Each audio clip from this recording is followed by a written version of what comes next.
इनको मैंने सुना है कई बार, इनकी विवेचना सुनी है तमाम बार गीता और रामायण में, और हम लोगों के बीच में है, ये हम लोगों के सौभाग्य की बात है।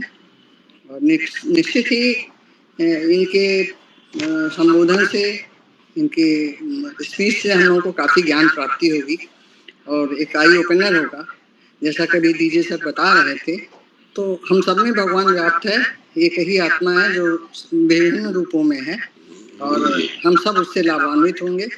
और ये जो हम लोगों को सौभाग्य मिला है इस सत्संग के माध्यम से, इसके लिए हम सब कृतज्ञ होंगे। और मैं रिक्वेस्ट करूंगी कि अरुण सर अपने ज्ञान से हम लोग को संचित करें। Thank you. बहुत अच्छा।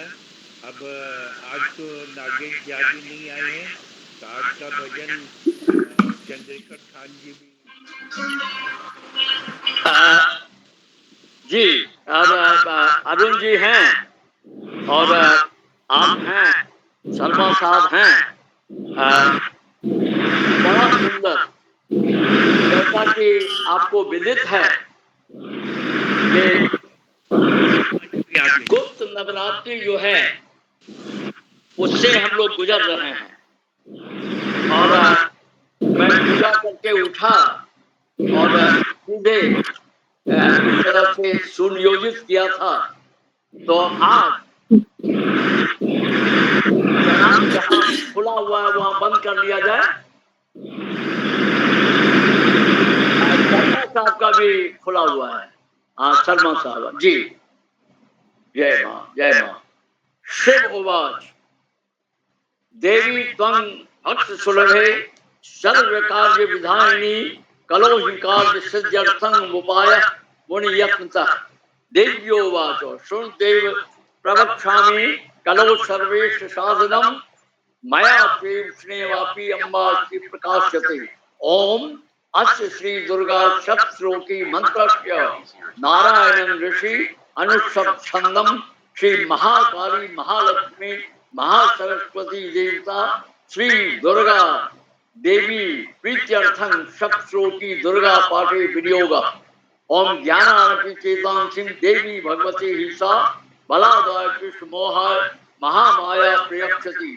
दुर्गे स्मृताम हर्षिं भीषिं शेष जंतो स्वस्थे स्मृताम मति मतिं सोम ददासि। दारिद्र दुख वै हारिणी तदन्या सर्वोपकारणाय सदा चित्तः।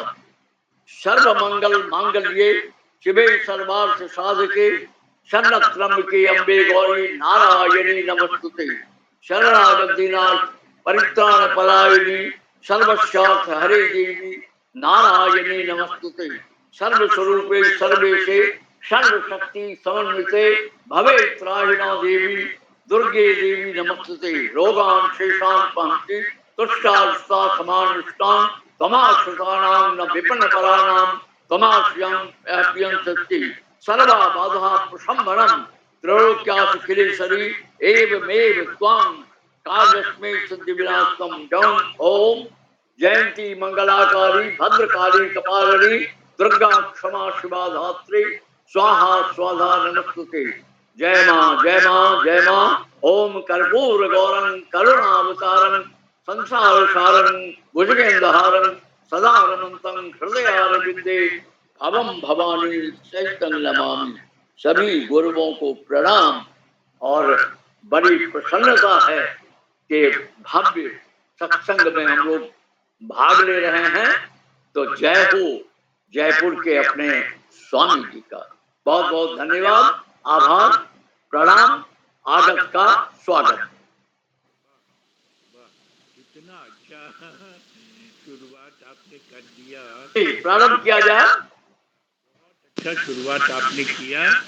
और सब मैंने हम लोग का क्या जोशी जी, इतना दिन से हम लोग प्रोग्राम करा रहे हैं 20 बरस से, लेकिन देखिए भगवान किस तरह से कैसे कैसे महात्मा लोगों को हम लोगों के साथ जोड़ दिया। ये हम लोगों के किसी पुण्य का रिजल्ट है। देखिए कितना बढ़िया उन्होंने दुर्गा पाठ सुना दिया। अब तो रामायण सुनने का इतना उत्सुकता बढ़ गया है। अरुण कुमार जी आप शुरू करें। बिल्कुल, बहुत सही कह रहे हैं आप, बहुत सही बात। क्या माने, ये बिना ईश्वर की कृपा के ये सब थोड़ी होता है। हाँ हाँ करते हो तुम और नहीं। सभी सत्संगियों को प्रणाम। बिल्कुल शुद्ध अंतःकरण करण से निकली हुई बातें हैं। और और जो भी हमारे वक्ता हैं श्री डीजे शर्मा साहब और अरुण कुमार दुबे साहब, बहुत ही मतलब कहना चाहिए बहुत ज्ञान है। और सभी हमारे मेंबर्स हैं, आज जो चंद्रेश्वर खान साहब ने कहा, स्नेह प्रभा जी ने कहा, अपने अपने क्षेत्र के बड़े सुपर एपेक्स लोग पर्सन्स हैं ये लोग। विपिन जी भी आ गई हैं, बहुत धार्मिक और इतना सुंदर हमारे एक्सपीरियंस का जवाब देती हैं। विपिन जी आपका बहुत बहुत स्वागत, आपको प्रणाम। विपिन जी आपको आवाज आ रही है मेरी? विपिन जी, विपिन शर्मा अमिताभ जी जी, आपकी आवाज कभी तो ठीक आती है, कभी नहीं आपकी आती आवाज है। आ रही है। आ रही है। हाँ सर, आपकी आवाज आ रही है। लास्ट में आपका कमेंट भी सुनेंगे, तो हम चाहेंगे अरुण जी अपना शुरू करें, हम लोग सुने, हम लोग हाँ सर, प्रणाम, आपकी आवाज आ रही है सर। हाँ बहुत। आप सभी सत्संगियों को प्रणाम है। इस सत्संग में उपस्थित पंचदेवों को प्रणाम है, व्यास देव जी को प्रणाम है, गुरु महाराज को प्रणाम है, हनुमान जी को प्रणाम है, नारद जी को प्रणाम है, गणेश जी को प्रणाम है, और राम कथा के रसिक देवी पार्वती जी और महादेव जी को प्रणाम। सर्वप्रथम गुरु की आराधना है। ओम अज्ञानतिमिरान्धस्य ज्ञानाञ्जन शलाकया चक्षुरुन्मीलितं येन तस्मै श्री गुरुवे नमः। श्री चैतन्य मनोभीष्टं स्थापितं येन भूतले स्वयं रूपं कदा मह्यं ददाति सपदान्तिकम्। वन्दे अहं श्री गुरुः श्रीयुतपदकमलं श्री गुरून् वैष्णवांश्च श्री रूपं साग्रजातं सहगण रघुनाथान्वितं तं सजीवम्। साद्वैतं सावधूतं परिजन सहितं कृष्ण चैतन्य देवं श्री राधा कृष्ण पदान सहगण ललितासी विशाखान्वितांश्च। हे कृष्ण करुणा सिंधे दीन बंधु जगतपते गोपेश गोपिका कांत राधा कांत नमस्ते। तप्त कांचन गौरांगी श्री राधे वृंदावनेश्वरी वृषभानुसुते देवी प्रणमामि हरिप्रिये। वाञ्छाकल्पतरुभ्यश्च कृपा सिंधे एव च पतितानां पावनेभ्यो वैष्णवेभ्यो नमो नमः। श्री कृष्ण चैतन्य प्रभु नित्यानंद श्री अद्वैत गदाधर श्रीवासादि गौर भक्तवृंद। हरे कृष्णा कृष्ण कृष्णा हरे हरे, हरे राम राम राम हरे हरे। हरे कृष्णा कृष्ण कृष्ण हरे हरे, हरे राम राम राम हरे हरे।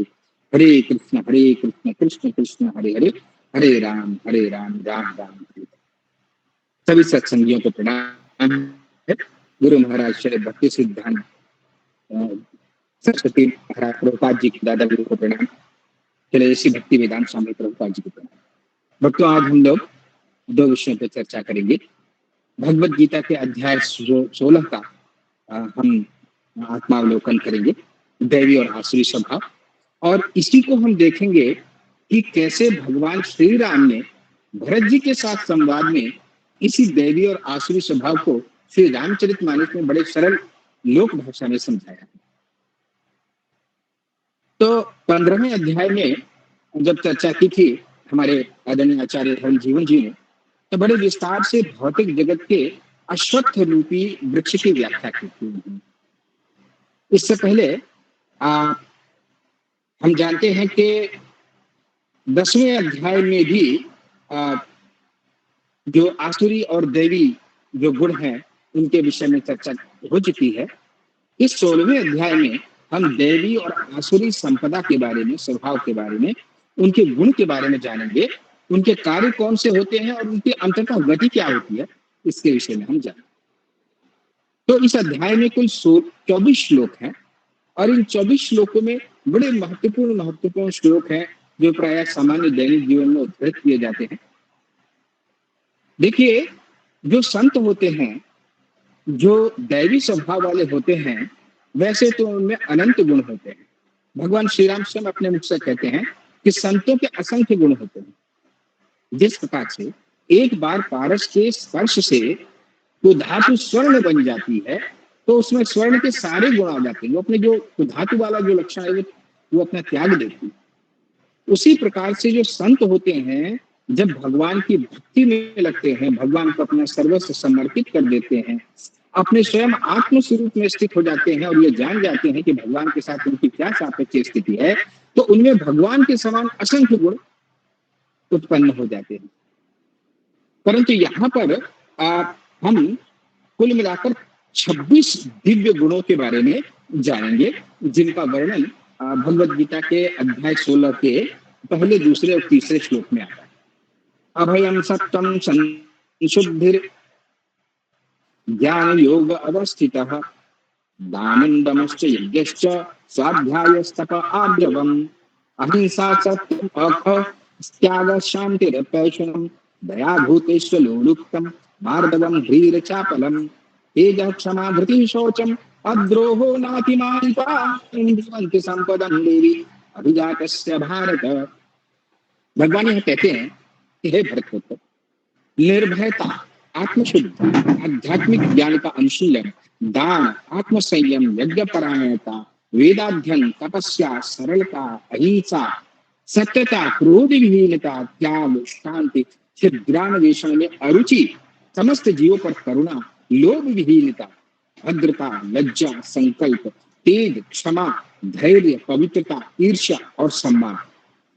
गणित के इसमें देखें तो ये जिनके कुल 26 गुण होते हैं, लेकिन ये एक कुछ मात्र गुण है जो दिव्य गुण, और ये दैवी प्रकृति के से संपन्न जो देवतुल्य जो पुरुष होते हैं उनमें पाए जाते हैं। देखिए 9वें अध्याय में भी देवों और असुरों का वर्णन हुआ है। सतोगुण में किए जाने वाले जो सारे कार्य होते हैं ना, वो मुक्ति पथ की ओर जाने के लिए शुभ माने जाते हैं, और ऐसे कार्यों को हम दैवी प्रकृति बोलते हैं। तो जो लोग दैवी प्रकृति में स्थित होते हैं वो मुक्ति पथ पर की ओर गति करते हैं, लेकिन जो रजो और तमोगुण में रहकर कार्य करते हैं उनकी मृत्यु होने की कोई संभावना नहीं रहती। उन्हें या तो मनुष्य की तरह इसी भौतिक जगत में रहना होता है, या फिर पशु योनियों में, इससे भी निम्न योनियों में अवतरित होता है। यहाँ अभिजातक से शब्द कहा गया है। दैवी परिवेश में संतान उत्पन्न करने के लिए वैदिक शास्त्र में गर्भाधान संस्कार की संस्तुति की जाती है।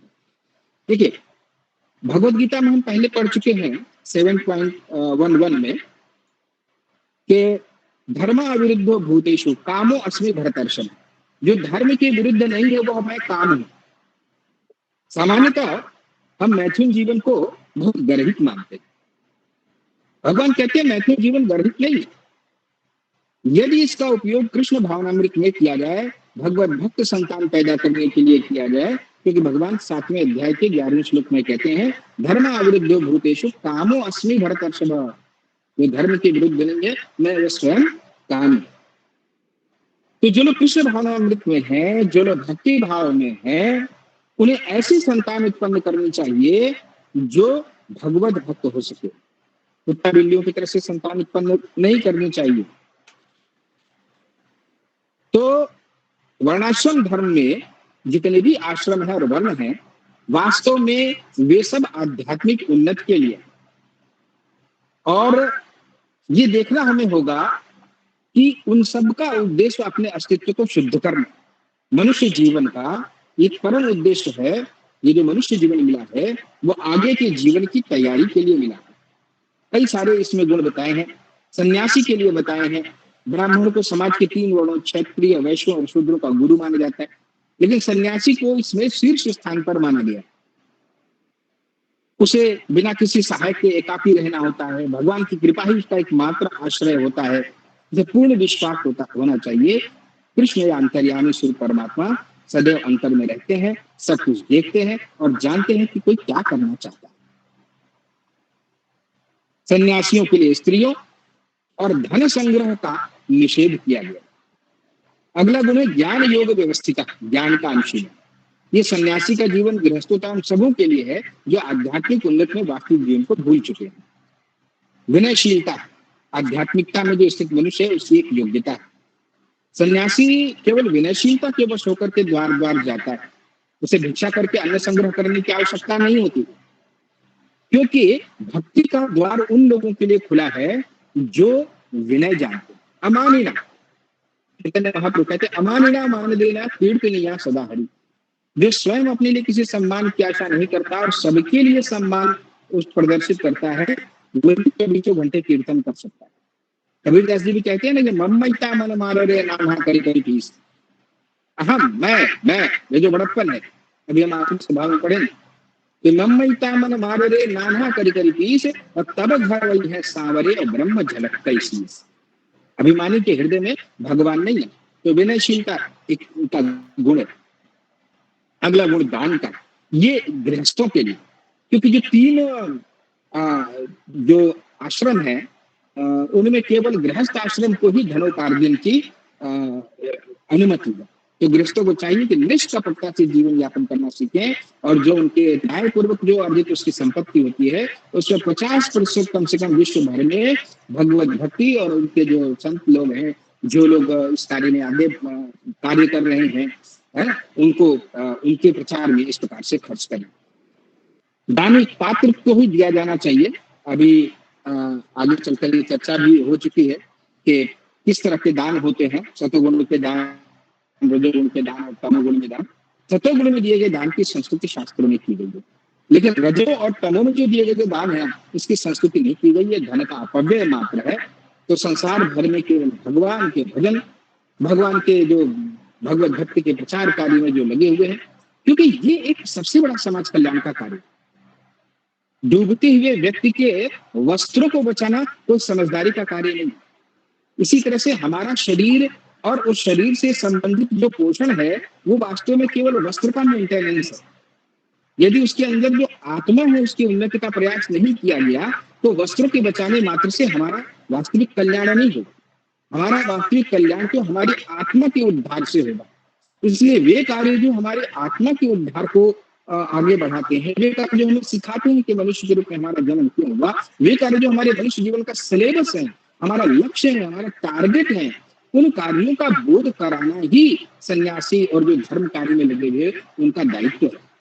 ये अबोध बालक की भांति इतने निश्चल और निष्कपट होते हैं कि भगवान की इस आज्ञा के पालन के लिए वे हर प्रकार का कष्ट सहने के लिए तैयार होते हैं।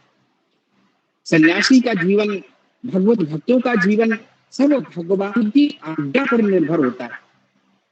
अर्जुन जब अपने लिए युद्ध करना चाहता था तो वो कह रहा था कि मैं सब कुछ छोड़ छाड़ के लौटा लेके जंगल में चला जाऊंगा और मैं संन्यास ले लूंगा। ये उसकी व्यक्तिगत इंद्रिय थी। लेकिन जब भगवान ने कहा कि तुम मेरे लिए युद्ध करो तो भगवान के लिए वो इंस्ट्रूमेंट बना, तो वो हर खतरा मोल लेने के लिए तैयार हुआ। तो जो अबोध ऐसी जनता है जो अपने मनुष्य जीवन का उद्देश्य भूल चुकी है, उस उद्देश्य को याद कराने के लिए ही ये भगवत भक्त, ये सन्यासी, ये जो भगवान के भक्त लोग हैं, ये द्वार द्वार जाकर के लोगों को हमारे आप जैसे अमिताभ जी आज ये सत्संग करा रहे हैं, हम भगवान की कृपा से बोल पा रहे हैं, धर्म जीवन जीवन इस विषय में बोलते हैं, कृष्णानंद जो इस विषय में बोलते हैं। तो हम सबका उद्देश्य यही है कि जो सांसारिकता या भौतिकता में जो लगे हुए लोग हैं उनको जगाया जाए इस नींद से, और इसके लिए हम हर खतरा लेने को तैयार रहते हैं। व्यक्तिगत असुविधा जिसे हम तपस्या कहते हैं वो भी लेने के लिए तैयार रहते हैं। देते हैं लोग, अपने निजी स्वार्थ और निजी सुख को छोड़ देते हैं लोग। वो किस लिए छोड़ देते हैं? ताकि वो मानवता का कल्याण कर सके। तो आत्मा की उन्नति ही मानवता का सबसे बड़ा कल्याण है। शास्त्रों में तो यहाँ तक कहा गया है कि जो मनुष्य जीवन पाकर के भी अपनी आत्मा का उद्धार नहीं करता है, आत्मा को आध्यात्मिक पथ पर नहीं ले जाता है, अपने और भगवान के साथ अपने भूले हुए संबंधों को फिर से पुनर्स्थापित नहीं करता है, वो ये नहीं जानता है कि वह कौन है, ईश्वर कौन है, उसका ईश्वर के साथ क्या संबंध है, तो वास्तव में वो हिंसा करता है, वह अपने प्रति हिंसा करता है और वो अन्यों के प्रति भी हिंसा करता है। तो अगला जो दम है वो है आत्मसंयम। ये समाज के सभी आश्रमों के लिए है, गृहस्थ लोग के लिए विशेष रूप से है। यद्यपि उसकी पत्नी होती है लेकिन व्यर्थ ही उसे इंद्रिय भोग की ओर आकृष्ट नहीं होना चाहिए। देखिए समाज में जो लोग नहीं रुक सकते, जिनको अपने पर कंट्रोल नहीं होता है, उनके लिए लाइसेंस शुदा शराब की दुकानें खोली जाती है। ये लाइसेंस शब्द का अर्थ ही यही है कि जो लोग नहीं कंट्रोल कर सकते उनके लिए सीमित मात्रा में वो ले सकते हैं। लाइसेंस का मतलब ये नहीं कि उन्हें खुले उपभोग की छूट दी जाए। तो वैवाहिक जीवन भी मैथुन जीवन के लिए एक लाइसेंस है, अनियंत्रित उपभोग की छूट नहीं है। लाइसेंस किसके लिए है? भगवत भक्त संतानें उत्पन्न करने के लिए ही मैथुन जीवन है। यदि कोई संतान नहीं चाहता तो अपनी पत्नी के साथ उसे विषय भोग में लिप्त नहीं होना चाहिए। ये दिव्य गुण नहीं है, यह आसुरी गुण है, चाहे वो गृहस्थ क्यों ना हो। आध्यात्मिक जीवन में अगर वो प्रकट करना चाहता है तो मैथुन जीवन पर उसको संयम रखना चाहिए। गृहस्थों को यज्ञ भी करना चाहिए, जिसके लिए पर्याप्त धन चाहिए।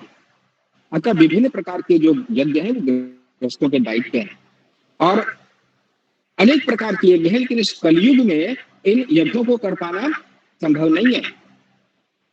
मैं आपको बताऊं कि भगवान को प्राप्त करने के लिए अनेक विधियां हैं। सतयुग में हजारों वर्ष का ध्यान करना पड़ता है, त्रेता युग में बड़े बड़े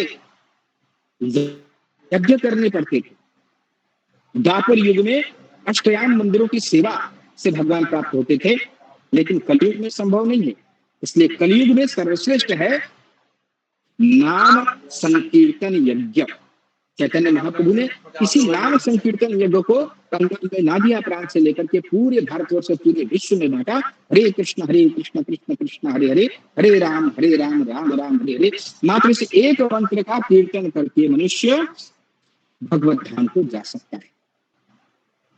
दान, इंद्रिय संयम और यज्ञ करना, ये तीन बातें गृहस्थ। स्वाध्याय और वेदाध्ययन ये ब्रह्मचारी जीवन के लिए और विद्यार्थी जीवन के लिए। तपस्या वानप्रस्थों के लिए है। मनुष्य को जीवन भर गृहस्थी नहीं बने रहना चाहिए। जीवन के 4 विभाग है, ब्रह्मचारी, गृहस्थ, वानप्रस्थ और संन्यास। गृहस्थ रहने के पश्चात देखिए गृहस्थ किसके लिए? आज हम कहते हैं गृहस्थ जीवन बहुत सबसे अच्छा है, अपने गृहस्थ जीवन सबसे अच्छा है, क्योंकि ये 3 आश्रमों को सपोर्ट करता है, ब्रह्मचारी, वानप्रस्थी और सन्यासी। लेकिन गृहस्थ जीवन में कौन प्रवेश करता है? वो ब्रह्मचारी जो अपनी इंद्रियों पर इस प्रकार से संयम नहीं रख पा रहा है, तो उसे लगता है कि वो ये इस प्रकार की इंद्रियों पर संयम रखने में आंतरिक रूप से अभी सक्षम नहीं है, तो उसे नियंत्रित रूप से अपनी इंद्रियों का उपभोग करके और पुनः इससे विरक्त होकर, इससे तृप्त होकर, तृप्ति तो कभी नहीं होती, काम की तृप्ति तो कभी नहीं होती, लेकिन ज्ञान और विवेक से विरक्त होकर के पास के रास्ते, वानप्रस्थ के रास्ते उसे उसी मूल रूप हाईवे पर मिल जाना होता है जहां से ब्रह्मचारी सीधे संन्यास की हो जाए। तो गृहस्थ को लंबे समय तक या हमेशा के लिए गृहस्थ बने नहीं रहना चाहिए। 25 वर्ष ब्रह्मचर्य आदर्श से 25 वर्ष गृहस्थ, और जब 50 वर्ष का हो जाता है उसके बाद धीरे धीरे, ये भी एक कला है, ये सीखना है, धमाका नहीं मचाना, समाज में उत्पात नहीं करना। हो अब मैं तो वानप्रस्थी बनने जा रहा हूं, तुम जाना, तुम्हारा काम जाने, बीवी बच्चे सब तुम जाना। जिस प्रकार कमल में रहते हुए भी कमल का पत्ता जैसे ऊपर रहता है, पानी की ऊंच पर ठहरती नहीं है, 25 वर्ष गृहस्थ जीवन की सबसे जिम्मेदारियों को निभाने के पश्चात धीरे धीरे अपने आप को व्यक्त करना है। धीरे धीरे उनकी सब जिम्मेदारियों को निभाते हुए अपने को इस प्रकार से व्यक्त करना है कि अब उच्चतर आध्यात्मिक उद्देश्यों की ओर हम आगे को बढ़ते हैं। संन्यास आश्रम की कलयुग में संस्कृति नहीं की गई है, क्योंकि कलयुग में संन्यास आश्रम के लिए उचित जो है वो वातावरण नहीं है। लेकिन फिर भी जो लोग संन्यास लेना चाहते हैं उन्हें निर्धारित जो नियमों का पालन करके और कठोर रूप से वो संन्यास ले सकते हैं। आर्जवम, ब्राह्मणों की सरलता या आर्जवम बोला गया है। अहिंसा, यहाँ पर शास्त्र क्या कहते हैं अहिंसा के बारे में? लोग अहिंसा के बारे में सोचते हैं कि किसी जीव को न मारना ही अहिंसा होती है। शास्त्र क्या कहता है अहिंसा? अब डेफिनेशन नहीं बना सकते अपने, कानून संसद बनाता है, उसकी व्याख्या सुप्रीम कोर्ट करता है। ऑर्डिनरी मैन, सामान्य व्यक्ति कानून नहीं बनाता, केवल उनका पालन करना है। शास्त्र भगवत गीता क्या कहती है आर्जवों के लिए? किसी जीव के प्रगतिशील जीवन को नहीं रोकना अहिंसा। देखिए सामान्य दृष्टि हम कहते हैं ठीक है सर, पशु वध नहीं करना चाहिए, मनुष्य वध नहीं करना चाहिए। यदि किसी विशेष पशु का वध कर दिया जाता है ना, तो उसकी प्रगति रुक जाती है। ये प्रगति किस प्रकार से होती है? कोई पशु किसी शरीर में बहुत दिनों से, वर्षों से रह रहा है और असमय से मार दिया जाए, तो पुनः शेष जो बचे हुए दिन है ना, से वापस उसी शरीर में आकर उसे पूरा करना है। जैसे कहा जाता है कि बिल्ली को 7 जीवन मिलते हैं, यानी यदि किसी को बिल्ली में की योनि में जाने का उसे दंड मिलता है, तो उसको एक नहीं 7 बार बिल्ली की योनि में जाकर के उसको जाने का ये एक व्यवस्था है, एक पूरी व्यवस्था है। तो जब हम किसी पशु का वध कर देते हैं तो पुनः उसको उसी जीवन में आकर के वापस शेष दिन पूरी करने होते हैं, उसके बाद ही आप दूसरी योनि में जा सकता है। तो अपने स्वाद और तुष्टि के लिए किसी की जीव की प्रगति नहीं रोकना है, यही अहिंसा है। सत्यम का अर्थ है मनुष्य को अपने स्वार्थ के लिए सत्य को तोड़ना और मरोड़ना नहीं चाहिए। अक्रोध का अर्थ है क्रोध को रोकना। कोई क्षुद्र भी बनाए तो सहिष्णु बने रहना चाहिए, क्योंकि एक बार अगर हमने क्रोध किया तो सारा शरीर दूषित हो जाता है। क्रोध जो है वास्तव में रजोगुण से उत्पन्न होता है। रजोगुण से काम उत्पन्न होता है। काम की जब तृप्ति हो जाती है तो लोभ उत्पन्न होता है, और कामना की तृप्ति में जब बाधा उत्पन्न होती है तो क्रोध उत्पन्न होता है। एक बार क्रोध उत्पन्न होता है तो शरीर में हजारों प्रकार के ऐसे रसायन उत्पन्न होते हैं जो हमारी बुद्धि को भ्रमित कर देते हैं और हमें संसार में सर्वभक्षी पाप जो होता है उसको करने के लिए प्रेरित कर देते हैं। ह्रीन शब्द का अर्थ है लज्जाशील होना, यानी कोई गढ़ नहीं करना। अचापलन का अर्थ होता है मनुष्य किसी विशेष प्रयास से विचलित न हो, भले ही उस कार्य में उसको असफलता क्यों न हो। तेजस शब्द इसमें जो आया है वो क्षत्रियों के निमित्त है। उन्हें बलशाली होना चाहिए ताकि वो निर्बलों की रक्षा कर सके। पवित्रता का अर्थ केवल मन और शरीर नहीं, अपितु व्यवहार की भी। ये वणिक वर्ग के लिए बहुत इंपॉर्टेंट है, व्यापारी वर्ग के लिए बहुत इंपॉर्टेंट है, बिजनेस क्लास के लिए बहुत इंपॉर्टेंट है। भगवत गीता लोगों के जीवन का विज्ञान है, लोगों को जीवन के लिए एक उनकी लाभुक है। यानी वो अपने लाभ के लिए काला बाजारी नहीं करें। ये व्यापारी वर्ग के लिए शौचन है, ये पवित्रता। ना की मान्यता शब्द का अर्थ है सम्मान की आशा न करना। और ये जो 26 गुण बताए गए हैं यहाँ पर, ये वर्णाश्रम धर्म में इनका आचरण होना चाहिए। अब यहां से हम बताते हैं भगवान कि 2 भूत सर्गो लोके अस्मिन् देव आसुरम एव च देवो विस्तर्षः प्रोक्तम् आसुरम पार्थम मेषु। भगवद गीता के 16वें अध्याय का 6वां श्लोक। इसमें कहते हैं भगवान कि हे प्रजापति, इस जितने भी सुदित प्राणी हैं वो 2 प्रकार के होते हैं, दैवी तथा आसुरी। तो अब मैं तुम्हें दैवी गुण बताता हूं। ये जो 26 गुण बताए हैं ये दैवी गुणों के बारे में भगवान ने बताए हैं कि जो दैवी संपदा से युक्त व्यक्ति होती है उनमें ये गुण मिलते हैं। हालांकि 26 की संख्या पर फिक्स नहीं रही है, क्योंकि हम रामचरितमानस में भी चर्चा करेंगे तो हम इस बात पर चर्चा करेंगे कि वास्तव में जो दैवी संपदा वाले युक्त होते हैं उनमें असंख्य गुण होते हैं। जैसे भगवान के गुणों की कोई सीमा नहीं है, वैसे जो भक्त हैं जो दैवी संपदा में स्थित है उनके गुणों की भी कोई गिनती नहीं है, पर सामान्य रूप से 26 गुण। अब ये बताते हैं भगवद गीता के 16वें अध्याय के 4थे श्लोक में कि आसुरी गुण जो है ना उनमें कौन कौन से होते हैं। देखिए, दैवी संपदा वालों के तो इतने सारे गुण, ठीक है ना। खाने में यदि आप पौष्टिक पदार्थ लें तो चावल भी चाहिए, दाल भी चाहिए, सब्जी भी चाहिए, प्रोटीन के लिए दाल भी चाहिए, और फल भी चाहिए विटामिन के लिए, और बहुत सारी चीजें चाहिए, काजू वगैरह भी चाहिए। सब मिलकर शरीर को तुष्ट बनाते हैं, लेकिन शरीर को नाश करने के लिए मात्र थोड़ा सा जहर एक अकेला ही पर्याप्त है। तो 26 दिव्य गुण मिलाकर और उससे भी अधिक अन्य गुण मिलाकर मनुष्य को आध्यात्मिक जीवन के पथ पर धीरे धीरे आगे को अग्रसर करते हैं। लेकिन जो आसुरी लोग हैं उनमें केवल 6 गुण बताए हैं भगवद गीता। 16वें अध्याय का 4था श्लोक बोलता है, दंभो दर्पो अभिमानश्च क्रोध पारुष्यमेव च अज्ञानम चाभिजातस्य पार्थम संपदम आसुरीम। दंभ, दर्प, अभिमान, क्रोध, कठोरता और अज्ञान, ये आसुरी स्वभाव वाले के गुण। भगवद गीता से नरक का राजमार्ग बोलती है। जो आसुरी स्वभाव के लोग हैं ना, वो हमेशा किसी शिक्षा या प्रचुर संपत्ति के अधिकारी होने का दर्प दिखाते हैं। वे चाहते हैं कि लोग उनकी पूजा करें, उनका सम्मान करें। छोटी छोटी बातों पे क्रुद्ध हो जाते हैं, खरी खोटी लोगों को सुनाते हैं। नम्रता से तो उनका दूर दूर तक कोई रिश्ता नहीं रहता। वे नहीं जानते कि उन्हें क्या करना चाहिए और वो क्या कर रहे हैं। सारे कार्य वो अपनी इच्छा और सनक के अनुसार करते हैं, किसी प्रमाण को नहीं। आगे भगवान कहते हैं कि दैवी संपत्ति मोक्षाय निबंधाय आसुरी मता मां शुचा संपदम देवीम अभिजातो असि पांडव। तो ये 2 प्रकार की हम संपत्तियों के बारे में बात करें, 2 प्रकार की स्वभाव की बात करें, 2 प्रकार के गुणों की बात कर रहे हैं। ये एक्चुअली हम क्यों बात कर रहे हैं? तो भगवान यहाँ कहते हैं कि दिव्य गुण मोक्ष के तरफ लेकर के जाते हैं।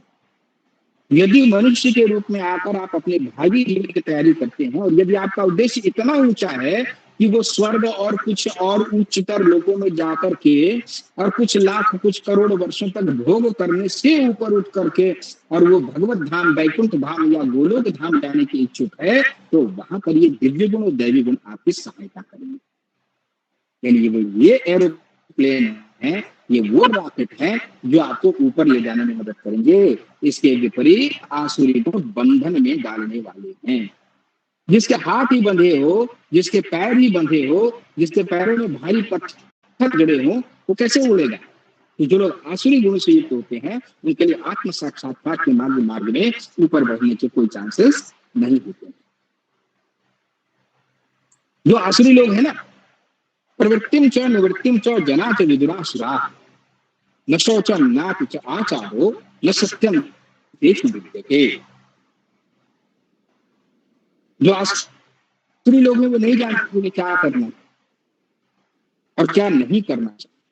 उनमें न तो पवित्रता होती है, न उचित आचरण होता है और न ही सत्य पाया जाता है।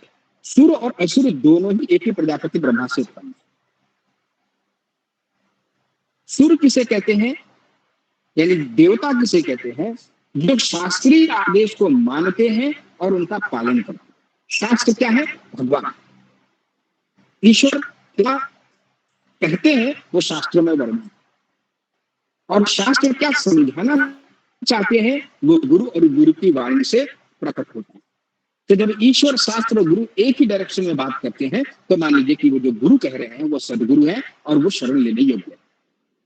तो जो ईश्वर की वाणी को मानता है, वो शास्त्र की वाणी को मानता है, शास्त्र के निर्देशों को मानता है, वे सुर कहे जाते हैं, वे देवता कहे जाते हैं। लेकिन जो शास्त्रीय आदेश को नहीं मानते वे असुर समझे जाते हैं। वे असुर न तो शास्त्रीय नियमों को जानते हैं न इनमें पालन करने की प्रवृत्ति पाई जाती है। उन्हें वैदिक आदेशों में कोई श्रद्धा नहीं होती, न वे इसके अनुसार कार्य करने की इच्छुक करते हैं। वो तो बाहर से स्वच्छ होते हैं न भीतर से स्वच्छ होते हैं। असत्यम अप्रतिष्ठम ते जगद आहूर अनीश्वरम अपरस्पर संभूतम किमन्यात्मक अहेतुकम। वे कहते हैं जगत मिथ्या, इसको कोई आधार नहीं, इसका कोई नियमन किसी ईश्वर के द्वारा नहीं होता। उनका कहना है कि यह कामेच्छा से उत्पन्न होता है और काम के अतिरिक्त अन्य कोई कारण नहीं है। देखिए असुर ये कहते हैं कि जीवन स्वप्न है, लेकिन इस स्वप्न को भोगने में वो बड़े कुशल होते हैं। ये संसार केवल स्त्री और पुरुष के संभोग का फल है। ये संसार बिना किसी आत्मा के उत्पन्न हुआ है और ये मात्र पदार्थों का संयोग मात्र है जिसने जीवन को उत्पन्न किया। आजकल पाश्चात्य जगत में विज्ञान में इस विचारधारा की बड़ी मान्यता है कि जीवन के समय के किसी विशेष खंड में रसायनों के किसी विशेष संयोग से जीवन की उत्पत्ति हो गई और वो उद्विकास के द्वारा विभिन्न विभिन्न प्रकार की जीव और वनस्पति जातियां उत्पन्न कर रहा है। वे ये नहीं मानते कि इसके पीछे भगवान की कोई बड़ी योजना है, जबकि भगवत गीता में साफ साफ कहा है। वे कहते हैं कि ये जो पूरा जो प्रकृति है, ये जो पूरी जो सृष्टि दिखाई पड़ रही है, ये प्रकृति ही इस संसार की कार्यशीलता। वे इस बात को नहीं मानते जो भगवत गीता में कहा है, मैया दक्षिण प्रकृति सूयते सचराचरम। ये जो प्रकृति है ना, ये मेरी अध्यक्षता में कार्य करती है, भगवान भगवत गीता में कहते हैं। तो आसुरी स्वभाव के लोग जो आत्म अज्ञान को खो देते हैं, उनको बुद्धिहीन कहा गया है। वो ऐसे अनुपयोगी और भयावह कार्य में प्रवृत्त होते हैं जो खुद उनके लिए तो विनाशकारी होते ही होते हैं, संसार का भी विनाश करते हैं। आगे भगवान कहते हैं, कामासुक्तम दुष्पूरम दंभमान मदान्विता मोहात् गृहीत्वाद असद्ग्रहान् प्रवर्तन्ते अशुचिव्रता। कभी न संतुष्ट होने वाले काम का आश्रय लेकर गर्व के मद एवं मिथ्या प्रतिष्ठा में डूबे हुए लोग, ये जो आसुरी लोग हैं, ये मोहग्रस्त होकर सदैव क्षण भंगुर वस्तुओं के द्वारा अपवित्र कर्म का व्रत लिए हुए। देखिए असुरों में काम कभी तृप्त नहीं होता। भौतिक भोग की उनकी जो इच्छाएं इतनी अधिक होती हैं कि इसके लिए वो कोई भी तरीका अख्तियार कर सकते हैं। उनके जीवन के केवल दो ही उद्देश्य होते हैं, काम भोग और संपत्ति का संचय। और इसके लिए वो अपवित्र व्रत, अशुचि व्रता, मद्य, स्त्रियों, द्यूत क्रीड़ा और मांसाहार के प्रति आसक्त होते हैं। दर्प और अहंकार से प्रेरित होकर के वे ऐसे धार्मिक सिद्धांत बना लेते हैं जिनकी अनुमति वैदिक आदेश नहीं देते। उनका विश्वास होता है कि इंद्रियों की तृष्टि ही मानव सभ्यता का मूल आवश्यकता है और इस कारण मरण काल तक उनको अपार चिंता होती है। लाखों इच्छाओं के जाल में बंध करके, काम और क्रोध में लीन होकर के इंद्रिय तृप्ति के लिए वे अवैध रूप से धन संग्रह करते। उनकी जीवन की योजनाओं का कोई अंत नहीं होता। वे नहीं जानते कि मनुष्य को इस जगत में अपने कर्म के अनुसार विविध प्रकार के शरीर धारण करने पड़ते हैं। एक ऐसे व्यक्ति का हमने देखा जो अपने मृत्यु के समय तक अपने डॉक्टर से ये अनुरोध करता रहा कि किसी तरह से उसके जीवन की अवधि को 4 वर्ष तक बढ़ा दे, क्योंकि उसके जीवन में जो उसने प्लानिंग करी थी वो अभी पूरी नहीं, चाहे वो उसके लिए वो करोड़ों रुपए उसको खर्च करना पड़ जाए। वो मूर्ख ये नहीं जानता कि कोई भी डॉक्टर जीवन को अवधि को क्षण भर भी नहीं रुका सकता। जब मृत्यु का बुलावा आता है तो मनुष्य की इच्छा पर ध्यान नहीं दिया जाता। प्रकृति के नियम के किसी निश्चित अवधि के आगे क्षण भर भी भोग करने की अनुमति नहीं। आखिरी मनुष्य ईश्वर को अपने अंतर में से परमात्मा में श्रद्धा नहीं रखता, इंद्रिय तृप्ति के लिए अनेक प्रकार के कार्य करता। क्या सोचता है ऐसे व्यक्ति, आज मेरे पास इतना धन, अपनी योजना से मैं और अधिक धन कमाऊं, मेरे पास इतना सामग्री है, भविष्य में बढ़कर और अधिक हो जाएगी, वो मेरा शत्रु है, मैंने उसे मार दिया, मेरे दूसरे शत्रु भी मार दिए जाएंगे। मैं सभी वस्तुओं का स्वामी हूँ, मैं भोक्ता हूँ, मैं सिद्ध हूँ, शक्तिमान हूँ, सुखी हूँ, मैं सबसे धनी व्यक्ति हूँ और मेरे आसपास कुलीन संबंधी हैं, मेरे समान अन्य कोई शक्तिमान और सुखी है ही नहीं। ये कहता है भगवत गीता के 16वें अध्याय का श्लोक संख्या 13, 14 और 15। देखिए, हम ये जो आसुरी व्यक्ति है इसके धन अर्जित करने की इच्छा की कोई सीमा नहीं जानता। हमें से प्रत्येक कोई अनुभव है, टाटा हो, बिरला हो, अंबानी, इनके पास आज इतनी संपत्ति है कि आज देश के आधी व्यक्तियों की संपत्ति गरीब आदमी की जोड़ है तो उतनी संपत्ति अंबानी के पास।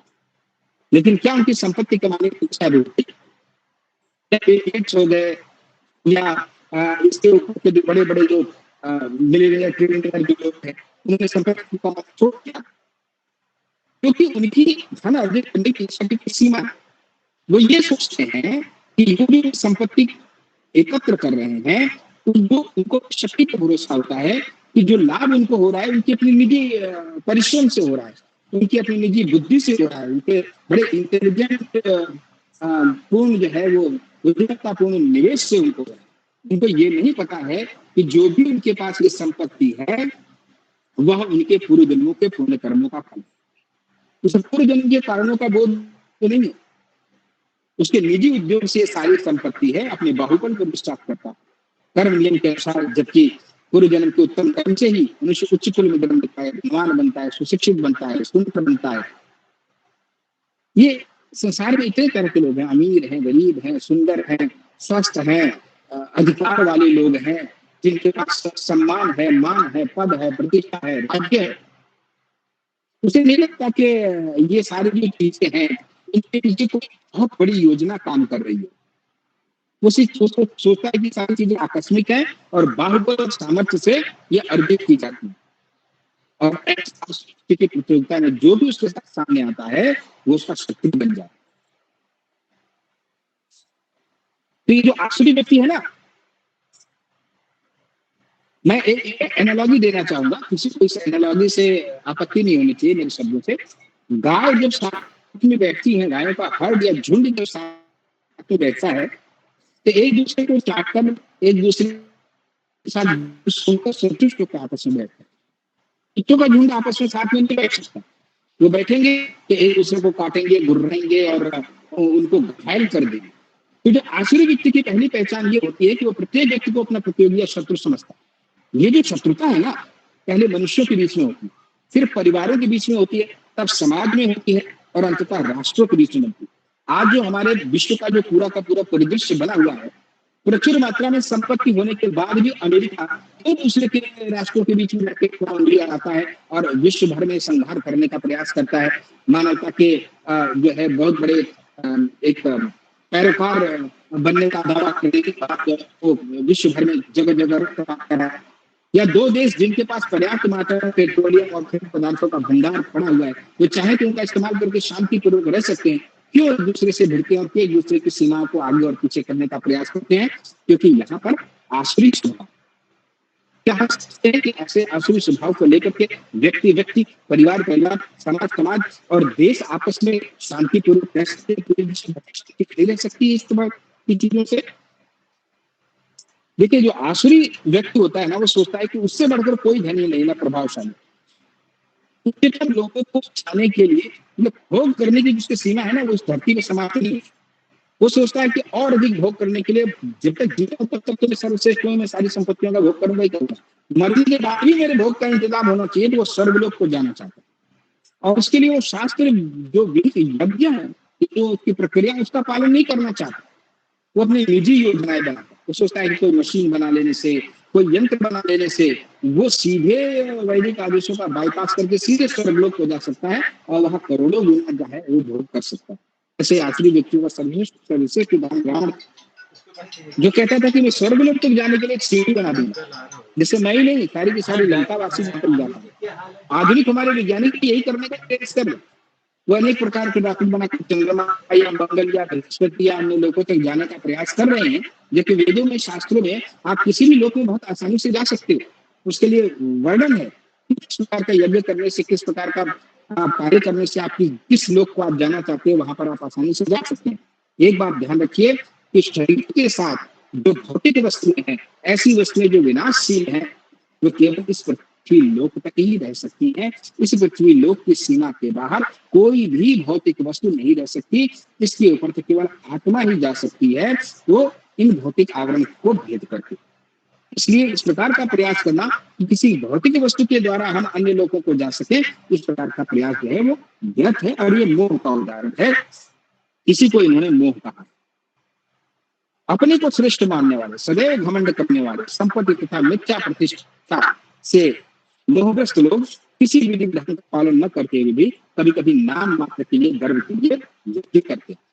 देखिए, इनमें से जो आसुरी व्यक्ति होते हैं ना, कभी कभी धार्मिक बनने का भी दिखावा करते हैं, बड़े बड़े यज्ञ आयोजित करते हैं और ये बताने की कोशिश करते हैं कि समाज में बड़े प्रतिष्ठित है, जैसे बड़े बड़े यज्ञ करवा रहे हैं। उनमें भ्रम जाता है, वे अपने बनाए हुए देवताओं की पूजा करते थे। मुख्य बात क्या है, जिस कारण से हम इस जगत में आए, हम में से कुछ जीवों को, हम सब लोग नहीं।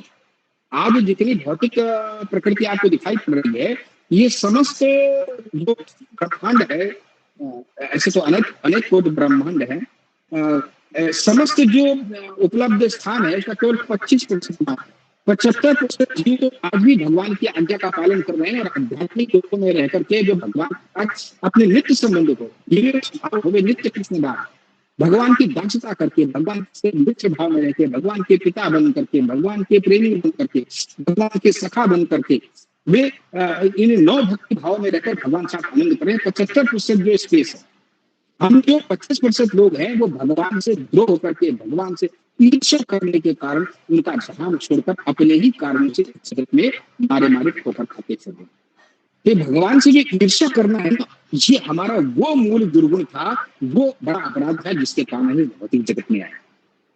आसुरी लोगों के भीतर ये दुर्गुण होते हैं, बहुत प्रबलता के साथ मौजूद होते हैं। आसुरी व्यक्ति क्या करता है, अहंकार, मिथ्या अहंकार, बल, दर्प, काम और क्रोध से पीड़ित होकर आसुरी व्यक्ति होता है।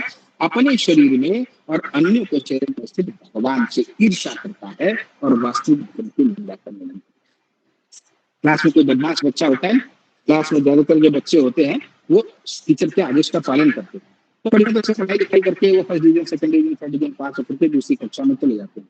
लेकिन कक्षा में 1-2-4 बालक ऐसे होते हैं जो अपने आप को, होते कुछ नहीं है लेकिन अपने आप को बड़ा दिखाने के चक्कर में वो ईश्वर, वो शिक्षक है उसके अनेक उल्टे सीधे नाम रखते हैं, उनका उपहास उड़ाने की कोशिश करते हैं और उनकी बात नहीं मानते। उनके अलावा स्कूल में किसी की बात, वो चपरासी की बात मान रही है लेकिन अपनी कक्षा में अपने शिक्षक की बात नहीं मानती। आसुरी व्यक्ति इसी प्रकार का होता है, वो भगवान को स्वीकार नहीं करता, वो भगवान की बात नहीं मानता और भगवान से द्रोह करने के कारण वो निजी ईश्वर बना लेता है, अपना निजी पंथ बना लेता है। कभी कभी तो इसकी अति यहाँ तक हो जाती है कि वो खुद को भी ईश्वर कहलवाने लग जाता है। रावण और हिरण्यकश्यप इसके प्रबल उदाहरण है। हिरण्यकश्यप ने तो अपने राज्य में ये कह दिया था कि कोई विष्णु नहीं, कोई ईश्वर नहीं है, मेरे ही मंत्र चला, सुबह शाम मेरे 3 टाइम मेरी आरती करो। और जो ऐसा नहीं करता था वो उसको दंड देता था। यहाँ तक कि अपने पुत्र प्रहलाद के लिए भी उसने इस प्रकार की दंड की व्यवस्था कर दी थी। तो इस प्रकार से ईश्वर से, शास्त्रों से, भगवान से ईर्ष्या करने के कारण वो ईश्वर बात कहेगा ईश्वर कोई है नहीं। अगर मैं ईश्वर को मानता भी हूँ तो वो ईश्वर वो वाला ईश्वर नहीं जो आप कहते हो हाथ में मुरली या बांसुरी बजा रहे, नहीं, वो नहीं है। वो तो कोई और है, वो तो कोई, इसका कोई रंग नहीं है, कोई रूप नहीं है, कोई आकार में कुछ नहीं है। मतलब वो सीधी बात को सही तरीके से मानेगा। ऐसा नहीं कि उसके अंदर इंटेलिजेंस की तो नहीं है, लेकिन मुख्य कारण क्या है, इसे ईर्ष्या। देखिए भगवान सारे गुणों को क्षमा, दुर्गुणों को क्षमा कर देते। भगवान कहते हैं कि अगर सकल विश्व का भी द्रोही है अगर उसकी शरण में आ जाए तो भगवान उसको माफ कर देते, ईर्ष्या को माफ नहीं करते। अभिमान को तो वो जो पैरों में फंसा हुआ कांटा है ना, उसकी तरह से वो निकाल देते हैं, कि ईर्ष्या को माफ नहीं करते। यहाँ बोला है कि ऐसे जो ईर्ष्यालु व्यक्ति है ना, भगवद गीता का 19वां श्लोक कहता है, तानहम दिशितम क्रूरान संसारेषु नराधमान क्षिप्राण अजस्र अशुभानाम असुरीष्वेव योनिषु। जो लोग ईर्ष्यालु हैं तथा क्रूर है वो नराधम और निरंतर विभिन्न आसुरी और सागर में डाल। अब यहाँ पर भगवान का व्यवहार 2 प्रकार से। जो लोग दैवी संपदा से युक्त हैं, भगवान के चरणों में अपनी शरण ग्रहण कर ली है, तो माया भगवान की अधीन है। आप दैहिक, दैविक और भौतिक भगवान इस माया के अधीन है और माया भगवान के अधीन है। हमने इससे पहले पढ़ा था कि भगवान की 2 प्रमुख शक्तियां हैं, एक पराशक्ति और एक अपराशक्ति। अपराशक्ति में भूमो रापो अनलो वायु अपनो बुद्धिर एव च, पृथ्वी जल अग्नि वायु आकाश मन बुद्धि पर अहंकार, ये अपराशक्ति। और पराशक्ति में जीव आ गए, तो ये दोनों ही भगवान के अधीन है। तो जब ये दोनों भगवान के अधीन है तो जो दैवी संपदा के जो व्यक्ति हैं उनको अपराशक्ति प्रभावित करती है, न पराशक्ति प्रभावित करती है।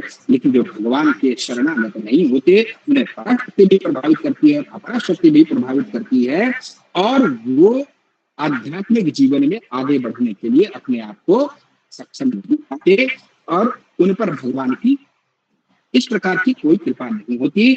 यहाँ तक कि भगवद गीता के 16वें अध्याय के 19वें श्लोक में भगवान ने ये तक कह दिया है कि मैं इन्हें निरंतर विभिन्न आसुरी योनियों में और भव सागर में डालता रहे।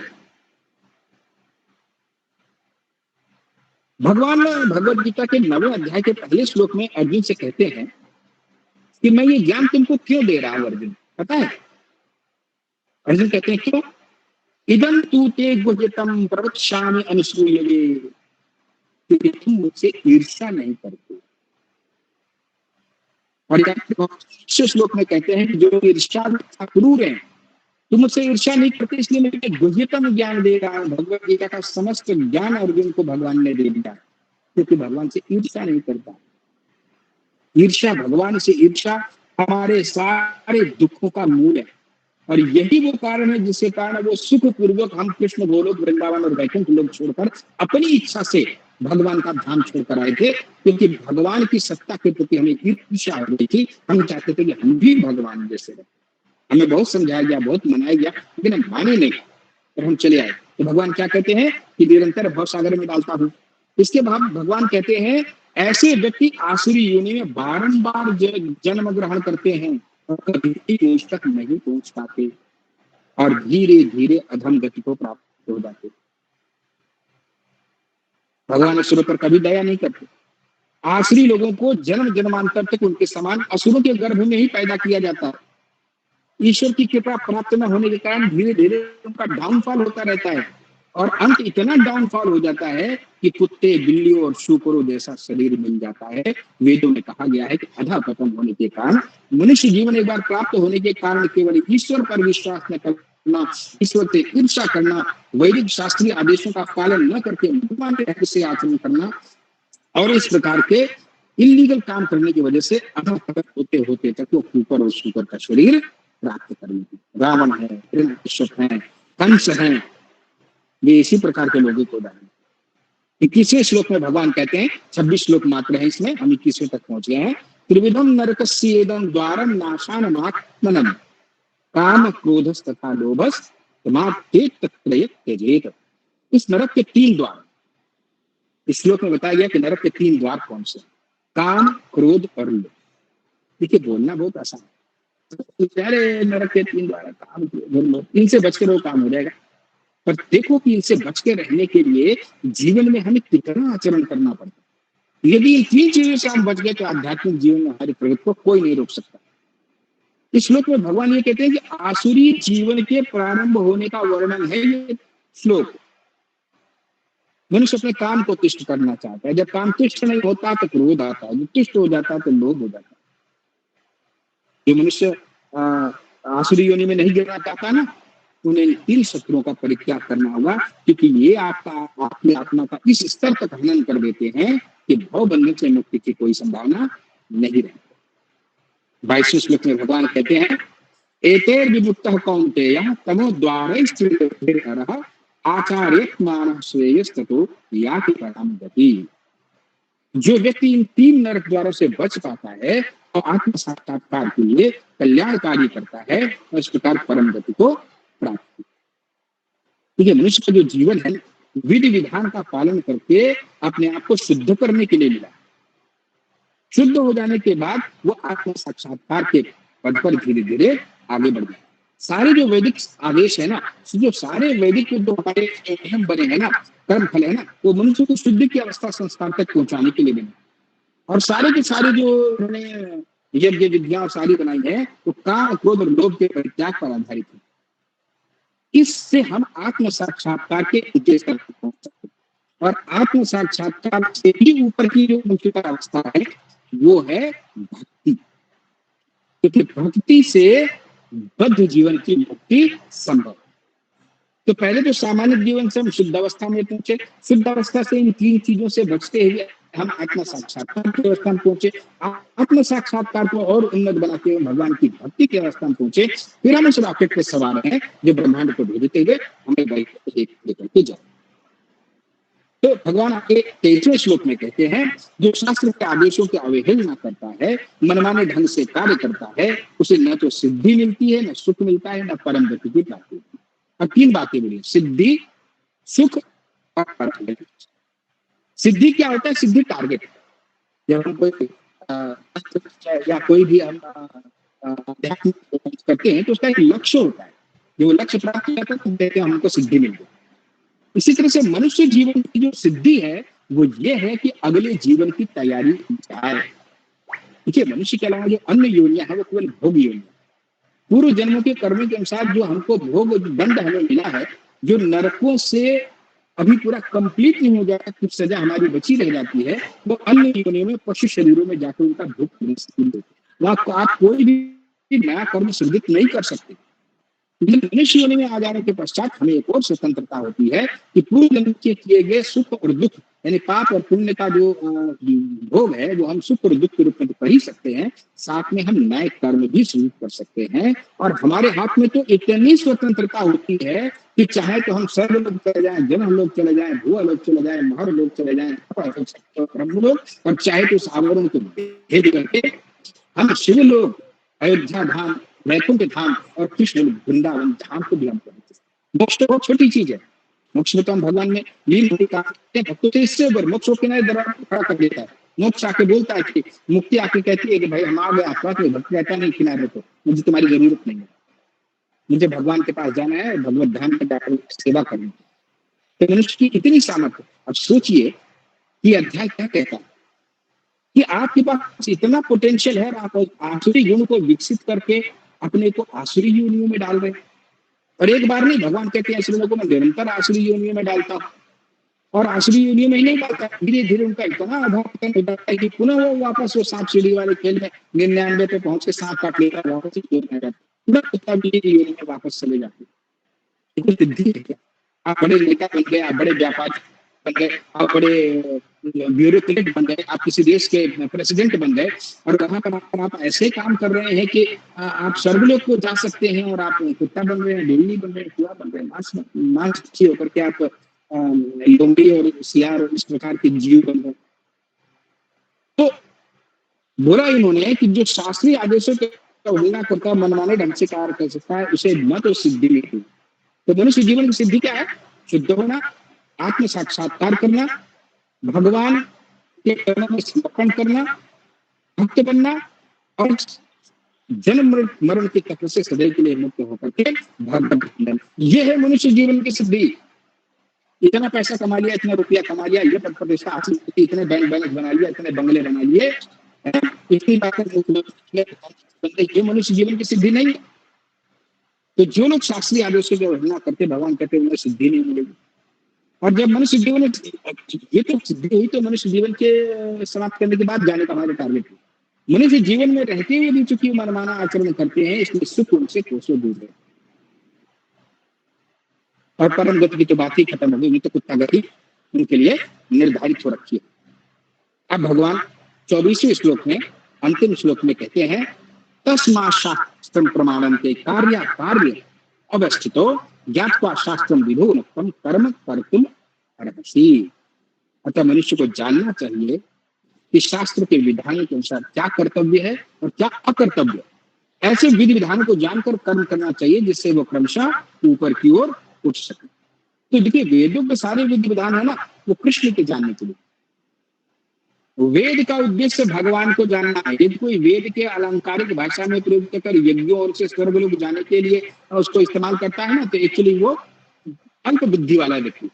वेद भगवान ने लिखे हैं, भगवान वेद को जानने वाले हैं, और वेद से ही भगवान को जाना जा सकता है, और वेदों का परम उद्देश्य श्री कृष्ण को भगवान को जाना। खत्म, 4 लाइनें में सारा खत्म, वेदों का सारा बनाया किसने, किसके लिए बनाया, इससे मिलेगा क्या, और इसका एप्लीकेशन क्या है। भगवान से शुरू होकर भगवान पर खत्म, ये बस वेद की परिभाषा। तो सारा वैदिक साहित्य जो प्रदत्त ज्ञान है, वो मनुष्य को चरम सिद्धि तक पहुंचाने के लिए है। चैतन्य महाप्रभु तो यहाँ तक कहते थे कि कलयुग में इस विधि को अत्यंत सरल बनाएं, लोगों को हरे कृष्ण महामंत्र जपने के लिए, भगवान की भक्ति करने के लिए, अर्च विग्रह को अर्पित भोग ग्रहण करने के लिए कहा, और भक्ति पूर्वक कार्य में संलग्न रहने से ही उसको वैदिक साहित्य का सारा सार तत्व प्राप्त हो। लेकिन जो सामान्य व्यक्ति है और किसी प्रकार से कृष्ण भावना भावित नहीं है, उनके लिए करनी और अकरणी कर्म का निर्देश वेदों के आदेशों के अनुसार किया जाना चाहिए। देखिए, सामान्य जो बद्ध जीव, हम बद्ध जीव, और हमें 4 प्रमुख अवगुण होते हैं। पहला है कि हमारी इंद्रियां अपूर्ण। इस विषय पर हम किसी और समय में चर्चा करेंगे। हम अपने आप को बड़ा इंटेलिजेंट समझते हैं, हम समझते हैं कि हम सभी नियमों को बनाने के लिए योग्य हैं। बड़े बड़े फिजिक्स के, केमिस्ट्री के और सबके नियम बनाते हैं, कानून के नियम बनाते हैं, और हम सोचते हैं कि मैंने इसको, विज्ञान को जो है ना, वो प्रयोगशाला में प्रेक्षित और परीक्षित करके और इसको मैंने टेस्टेड होकर कर दिया। अरे भैया, जिस नपने से तुम नाप रहे हो, नपना ही अधूरा है। हमारी इंद्रिया देख लीजिए, आंख की सीमा देख लीजिए, आंखों को देखने की एक रेंज है, केवल वो एक विशेष प्रकार के प्रकाश में ही चीजों को देख पाती है। सिर्फ उदाहरण देख लीजिए ना, अगर आपकी आंखें इतनी पूर्ण है तो लाइट चले जाए तो कमरे में अंधेरा हो जाता है, सारी वस्तुएं वही की वही होती है, आपको क्या दिखाई पड़ता है? या आपकी आंखों की अपूर्णता है। सामने दीवार आ जाती है, दीवार के पीछे पूरी एक दुनिया है, एक परिवार है, एक प्लॉट में एक लोग रह रहे हैं, उनकी अपनी दुनिया है। लेकिन दीवार आ जाने से आपकी इंद्रिया, आपकी आंखों की जो सीमा है वो समाप्त हो जाती है। आपके कान एक निश्चित रेंज की ही श्रव्य तरंगों को ग्रहण कर सकते हैं। आपके कान से नीचे की ध्वनि तरंगों को तो चमगादड़ ग्रहण कर लेता है, कुत्ता ग्रहण कर लेता है। पराश्रव्य तरंगे होती है, उनको दूसरे जीव जंतु ग्रहण कर पाते हैं। आप तो इतने कमजोर है कि एक निश्चित रेंज की हर्ट्ज की वेवलेंथ की तरंगों को ही आप देख पाते हैं। 3 प्रकार की वस्तुएं आपको दे दी जाए, एक ठंडी और गर्म एक समान, तो आप से पूछा जाए कि इनमें से कौन ठंडा है, तो आप नहीं बता पाएंगे। 25 डिग्री वाले में उंगली डलवा दी, और उसके बाद में आपको जो है 20 डिग्री वाले में उंगली डलवा दी, तो आप कहेंगे 20 डिग्री वाला ठंडा है। 25 डिग्री वाला गर्म है, 20 डिग्री वाला ठंडा है। फिर आपको 15 डिग्री वाले में उंगली डलवा दी, तो आप कहेंगे 15 डिग्री वाला जो है वो ठंडा है और 20 डिग्री वाला गर्म है। तो अभी जो ठंडा था वो गर्म हो गया, जो गर्म है वो ठंडा हो गया।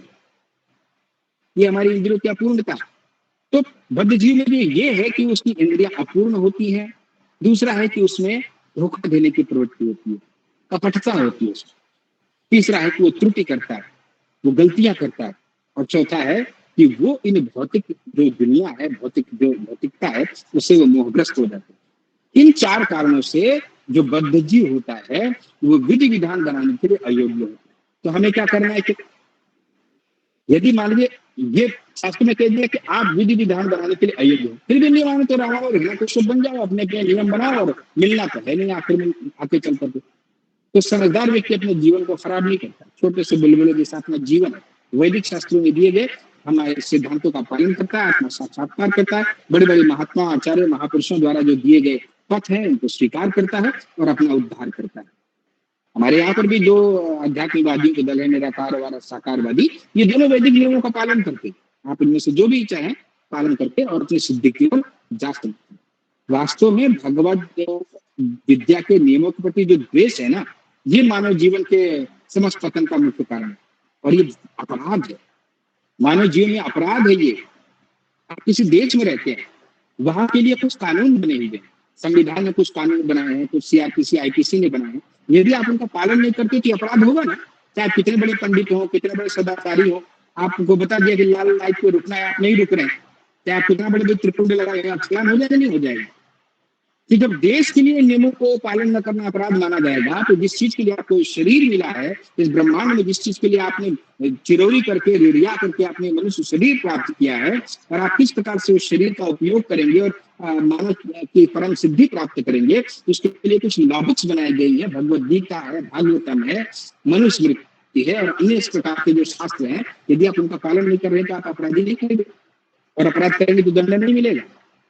बुरा आचरण कर सकते हैं कि आप किसी देश में ये कहते हैं कि साहब 2 चीजें बातें हैं, एक तो मैं मानूंगा नहीं, दूसरा मैं जानता नहीं, मुझे तो नहीं पता था साहब की लाल बत्ती पे रुकना है, एक्सक्यूज नहीं है, चालान होगा। अच्छा, मुझे पता था लाल बत्ती पे रुकना है लेकिन रुकूंगा नहीं मैं, तो भी चालान होगा। अच्छा, मैं अपना नया नियम मैंने बना लिया, मैं बहुत बड़ा आदमी हूँ, 5 करोड़ रुपए हैं, मेरे 2-3 बार एमएलए रह चुका हूँ और मेरे 200-500 बीघा जमीन है, मैंने नया ट्रैफिक रूल बना लिया कि साहब लाल बत्ती पे जाना और हरी पे रुकना है, आपके नियम माने जाएंगे क्या? चालान होगा। ये असुरों की यही जो ये लक्षण है। तो रजोगुणी और तमोगुणी व्यक्ति शास्त्रों, पवित्र मनुष्यों और भगवान के समुचित ज्ञान की खीली उड़ाते हैं, उनसे ईर्ष्या करते हैं, उनसे द्वेष करते हैं और मनुष्य जीवन की जो परम सिद्धि है उससे वंचित रह जाते हैं। भगवान ऐसे व्यक्तियों को बार बार आसुरी योनि में डालते हैं, उनके जो है आध्यात्मिक जीवन में उन्नति की कोई संभावना नहीं रह जाती। तो आज हम भगवद गीता के 16वें अध्याय का इस प्रकार से विवेचन यहाँ पर समाप्त करते हैं। अब हम इन्हीं बातों को, ये जो हमने आपसे कहा है, इसको हम रामचरितमानस में देखने का प्रयास करते हैं कि भगवद गीता के 16वें अध्याय को तुलसीदास जी किस प्रकार से संत और असंत, दैवी संपदा संत और असुरी संपदा असंत के रूप में परिभाषित करते हैं। ये प्रकरण आता है उत्तरकांड में। उत्तरकांड का दोहा संख्या 35। सनकादिक ऋषि आए थे भगवान से मिलने के लिए, तो भगवान उनसे मिले और उनको इस प्रकार से वरदान दे करके और अपने अपने लोगों को उनको भेजा। तो उसके बाद जो चारों भाई हैं वो भगवान के चरणों में सिर नवाकर बैठ गए। उनके मन में कुछ जिज्ञासा थी, पर विनीत इतने, हमारे मन में कोई जिज्ञासा होती है तो हम किसी तत्काल से पूछ लेते हैं। प्रश्न पूछने की भी एक तरीका होता है।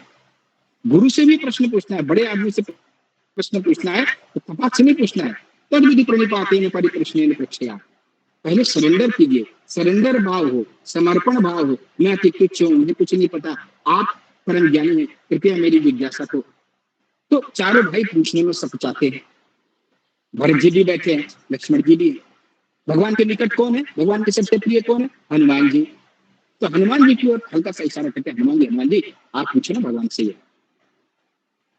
तो सनकादिक विधि लोक सिधाए, भ्रातन राम चरण सिर नाये। सनकादिक मुनि जब ब्रह्मलोक को चले गए तो भाइयों ने श्री राम जी के चरणों में सिर नवाया। और पूछत प्रभु ही सकल सकुचाई, चितवहि सब मारुति सुत पाई। तब वो प्रभु से कुछ पूछने में सकुचाते हैं और हनुमान जी की ओर देख रहे हैं प्रभु के श्रीमुख से वाणी सुनना चाहते हैं जिससे सुनकर सारे भ्रमों का नाश हो जाए। अंतर्यामी प्रभु तो जान गए। देखा हनुमान जी को, बोले हनुमान जी क्या बात है भाई? हनुमान जी हाथ जोड़कर बोले हे दीनदयाल सुनिए, भरत जी कुछ पूछना चाहते पर मन में सकुचार है। तब भगवान कहते तुम जानहु कपि मोर स्वभाव, भरत हूँ मोहि कछु अंतर काऊ। तुम मेरा स्वभाव जानते हो कि भरत और मेरे बीच में कोई अंतर नहीं है। जैसे ही भगवान ने कहा कि भरत और मेरे बीच में कुछ अंतर नहीं है, भरत जी की स्थिति तो वहां एकदम आप समझ लीजिए कि प्रेम में वो गदगद हो गए। भगवान के चरण पकड़ लिए और चरण पकड़ के बोलते हैं सुन प्रभु बचन भरत गए चरना, सुनहु नाथ प्रण तार तिहारना। हे नाथ, हे शरणागत के दुखों को हरने वाले सुनिए। नाथ, नाथन मोहि संदेह कछु, सपने हो शोक न मोह। केवल कृपा तुम्हारी, कृपानंद संदोह। हे नाथ, मुझे में तो कुछ संदेह है, सब में शोक और मोह है। कृपा आनंद के समूह, ये केवल आपकी कृपा का फल है। तथापि कृपा निधान में एक भ्रष्टता करता है। मैं सेवक हूँ और सेवक को सुख देने वाले आप हैं, तो मेरी इस भ्रष्टता को क्षमा कीजिए। और एक मेरी जिज्ञासा है, वेद पुराण जो है ना, संतों की महिमा बड़े प्रकार से गाते हैं। आपने भी अपने श्रीमुख से उनकी बड़ी बढ़ाई करी है, तो मैं आपके श्री आपका प्रेम भी उन पर बहुत ज्यादा है, तो मैं आपके मुख से ही सुनना चाहता हूँ, संतों के लक्षण सुनना चाहता हूँ। हे कृपा के समुद्र, कृपया संतों के लक्षण बताओ। संत और असंत के भेद अलग अलग करके समझाइए। तो सब श्री राम जी यहाँ से कहना शुरू करते हैं। अब आप इस ज्ञान को जो अभी हमने दैवी और आसुरी संपत्ति भगवत गीता 16वां अध्याय पढ़ा है, उसको लोक भाषा में तुलसीदास जी की सरल भाषा में आप समझने की कोशिश कीजिए। संत यानी दैवी संपदा से युक्त व्यक्ति और असंत का अर्थ आसुरी संपदा से है। भगवान कहते हैं हे भाई, संतों के लक्षण गुण असंख्य हैं जो वेद और पुराणों में प्रसिद्ध है। अभी हमने पहले श्लोक में, भगवत गीता के पहले, दूसरे और तीसरे श्लोक में संतों के 26 गुणों के बारे में पढ़ा, दिव्य 26 गुणों के बारे में। भगवान क्या कहते हैं, ये गुण अनंत है, यानी जो 26 हमने इसमें जाने ना, वो तो दरवाजा खुलते ही जो हमको 2-4 गुण दिख गए वो दिख गए। यानी उस खजाने में जो संतों के गुणों का खजाना है, उसमें मात्र कुछ हम छोटे से गुण देख पाए और हम तो उन्हीं की मुट्ठी में लेके भाग गए और हम कह रहे हमने संतों के गुण जान लिए, संतों के गुण जान लिए। अरे मात्र 26 गुण, हल्का सा वो क्या कहते हैं, शोकेस है, वो तो गोदाम तो अंदर पड़ा हुआ है, भंडार संतों के गुणों। तो क्या कहते हैं,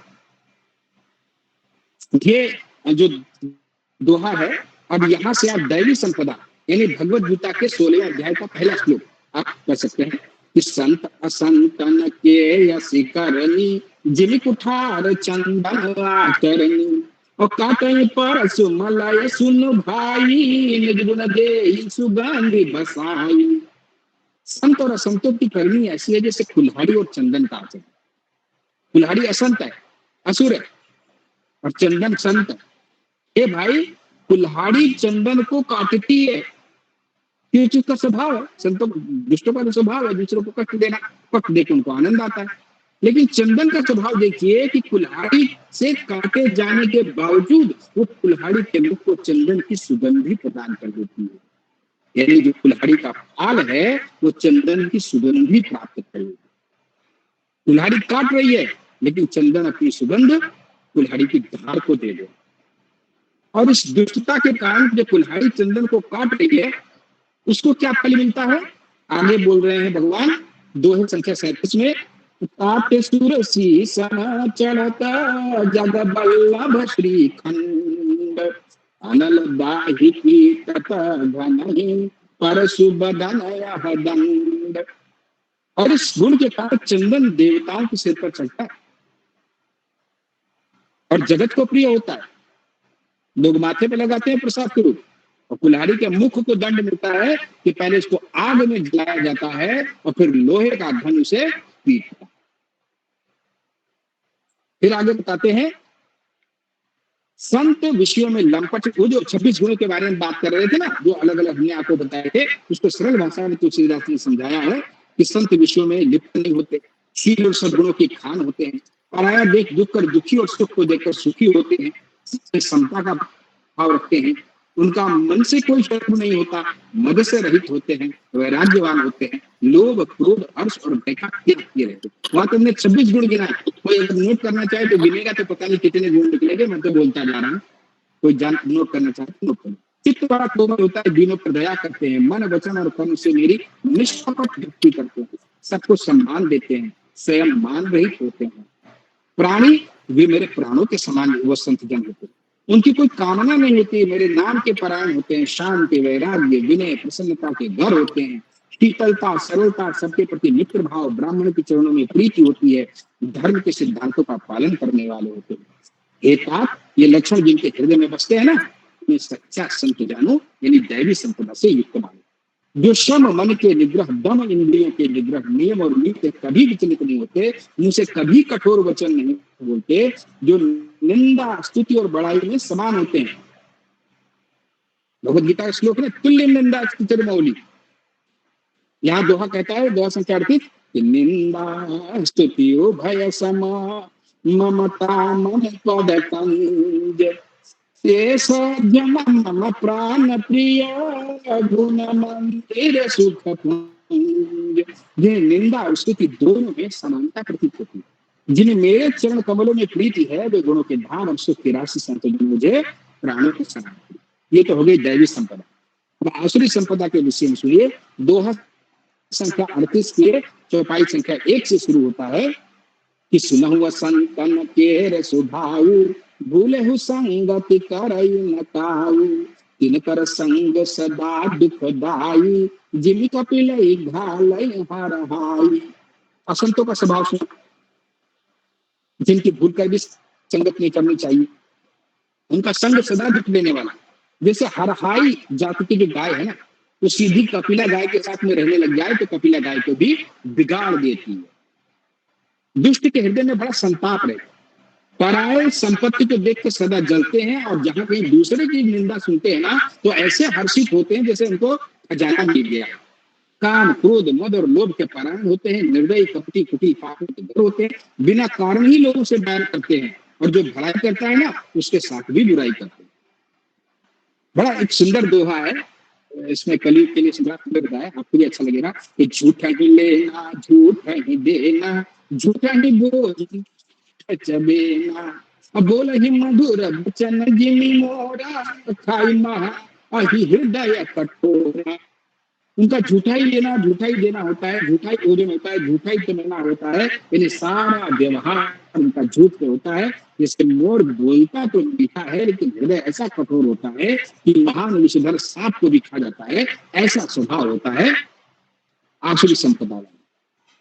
परद्रोही परदार रतो, पर धन पर अपवाद, तेरा पावर पापमय देह धरे मन जार।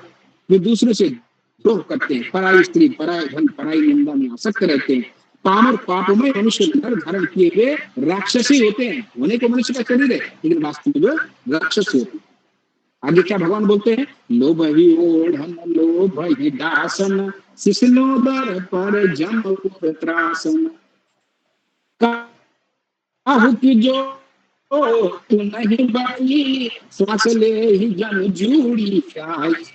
लोभी उनका ओढ़ना और लोभी बिछोना होता है, पशुओं के समान आहार और मैथुन के ही परायण होते हैं, यानी शिष्ण और उदर के ही परायण होते हैं। यमपुर का भी उनको कोई त्रास नहीं होता, और किसी की बड़ाई अगर सुन लेना तो ऐसे आगे भरते हैं जैसे मानो उनको जोड़ी आ गई। किसी की विपत्ति देखते हैं तो ऐसे सुखी होते हैं मानो जगत भर के राजा हो गए हों। स्वार्थ परायण परिवार वालों के विरोधी, काम और लोभ के कारण लंपट अत्यंत क्रोधी होते। माता पिता गुरु ब्राह्मण किसी को नहीं मानते, आप तो नष्ट हुए रहते ही हैं, साथ में दूसरों को भी नष्ट करते हैं। मोह बस दूसरों से द्रोह करते हैं। न संतों का संग उन्हें अच्छा लगता है, न भगवान की कथा सुहाती है। वे अवगुणों के समुद्र हैं, मंद बुद्धि हैं, कामी हैं, वेदों के निंदक हैं, जबरदस्ती पराये धन के स्वामी यानी लूटने वाले होते हैं, दूसरे से द्रोह करते हैं। ब्राह्मण द्रोह तो विशेष रूप से करते हैं, हृदय में दम्भ और कपट भरा रहता है, उनके ऊपर से सुंदर वेश धारण के लिए। भगवान कहते हैं कि ऐसे नीच और दुष्ट मनुष्य सतयुग और त्रेता में तो नहीं होते थे, द्वापर में थोड़े थोड़े से होंगे, लेकिन कलयुग में तो ये झुंड के झुंड होंगे। द्वापर कछुक ब्रेंद महू होई कल युग माही। और यहीं पर वो प्रसिद्ध श्लोक आता है कि परहित सरिस धर्म नहीं भाई, पर पीड़ा सम नहीं अधमाई। हे भाई, दूसरों की भलाई के समान कोई धर्म नहीं है, दूसरों को दुख पहुंचाने के समान कोई निष्ठा या पाप नहीं है। मनुष्य का शरीर धारण करके जो लोग दूसरे को दुख पहुंचाते हैं, उनको जन्म मृत्यु के महान संकट सहने पड़ते हैं। मनुष्य मोह व स्वार्थ परायण होकर अनेकों पाप करते हैं, इससे उनका परलोक नष्ट हुआ जानो। हे भाई, ऐसे लोगों के लिए तुम्हें काल रूप है। जब भगवान स्वयंवर में गए ना, सीता के स्वयंवर में, तो जाती रही भावना जैसी प्रभु नृत्य में देखी जैसे। जनकपुर की स्त्रियों के लिए वो सुंदर शिशु के रूप में दिखाई पड़े, स्त्रियों के लिए वो कामदेव के रूप में दिखाई पड़े, लेकिन जो अभिमानी राजा थे ना, उन्हें बिल्कुल साक्षात काल रूप में वो दिखाई पड़े। तो भगवान कहते हैं ऐसे असुर व्यक्तियों के लिए तो मैं काल रूप भयंकर हूँ और उनके अच्छे बुरे कर्म का यथायोग्य फल देने वाला। इसी से वे शुभ और अशुभ फल देने वाले कर्म का त्याग कर देवता, मनुष्य और मुनियों के नायक उसको भजते हैं। अब मैंने संतों और संतों के गुण कहे। जिन लोगों ने इस गुण को समझ लिया, वो जन्म मरण के चक्कर में नहीं पड़ते। मैं अपनी वाणी को उसी विराम देता हूँ। छोटे से राम धन की कीर्तन करने 2 मिनट और आप लोगों को आभार प्रकट करता हूँ। सीताराम सीताराम सीताराम जय सीताराम, सीताराम सीताराम सीताराम जय सीताराम, सीताराम सीताराम सीताराम सीताराम सीताराम सीताराम सीताराम सीताराम सीताराम सीताराम सीताराम जय सीताराम, सीताराम सीताराम सीताराम जय सीताराम, सीताराम जय सीताराम सीताराम जय सीताराम। जय श्री राम, जय श्री कृष्ण। जय श्री कृष्ण। जय श्री राम, सीताराम, जय कृष्ण, राधे। आ गए हैं तो गोपाल शंकर जी का भी मैं समरी सुनना चाहूँगा। गोपाल शंकर साहब, आपको कैसा लगा गोपाल शंकर जी?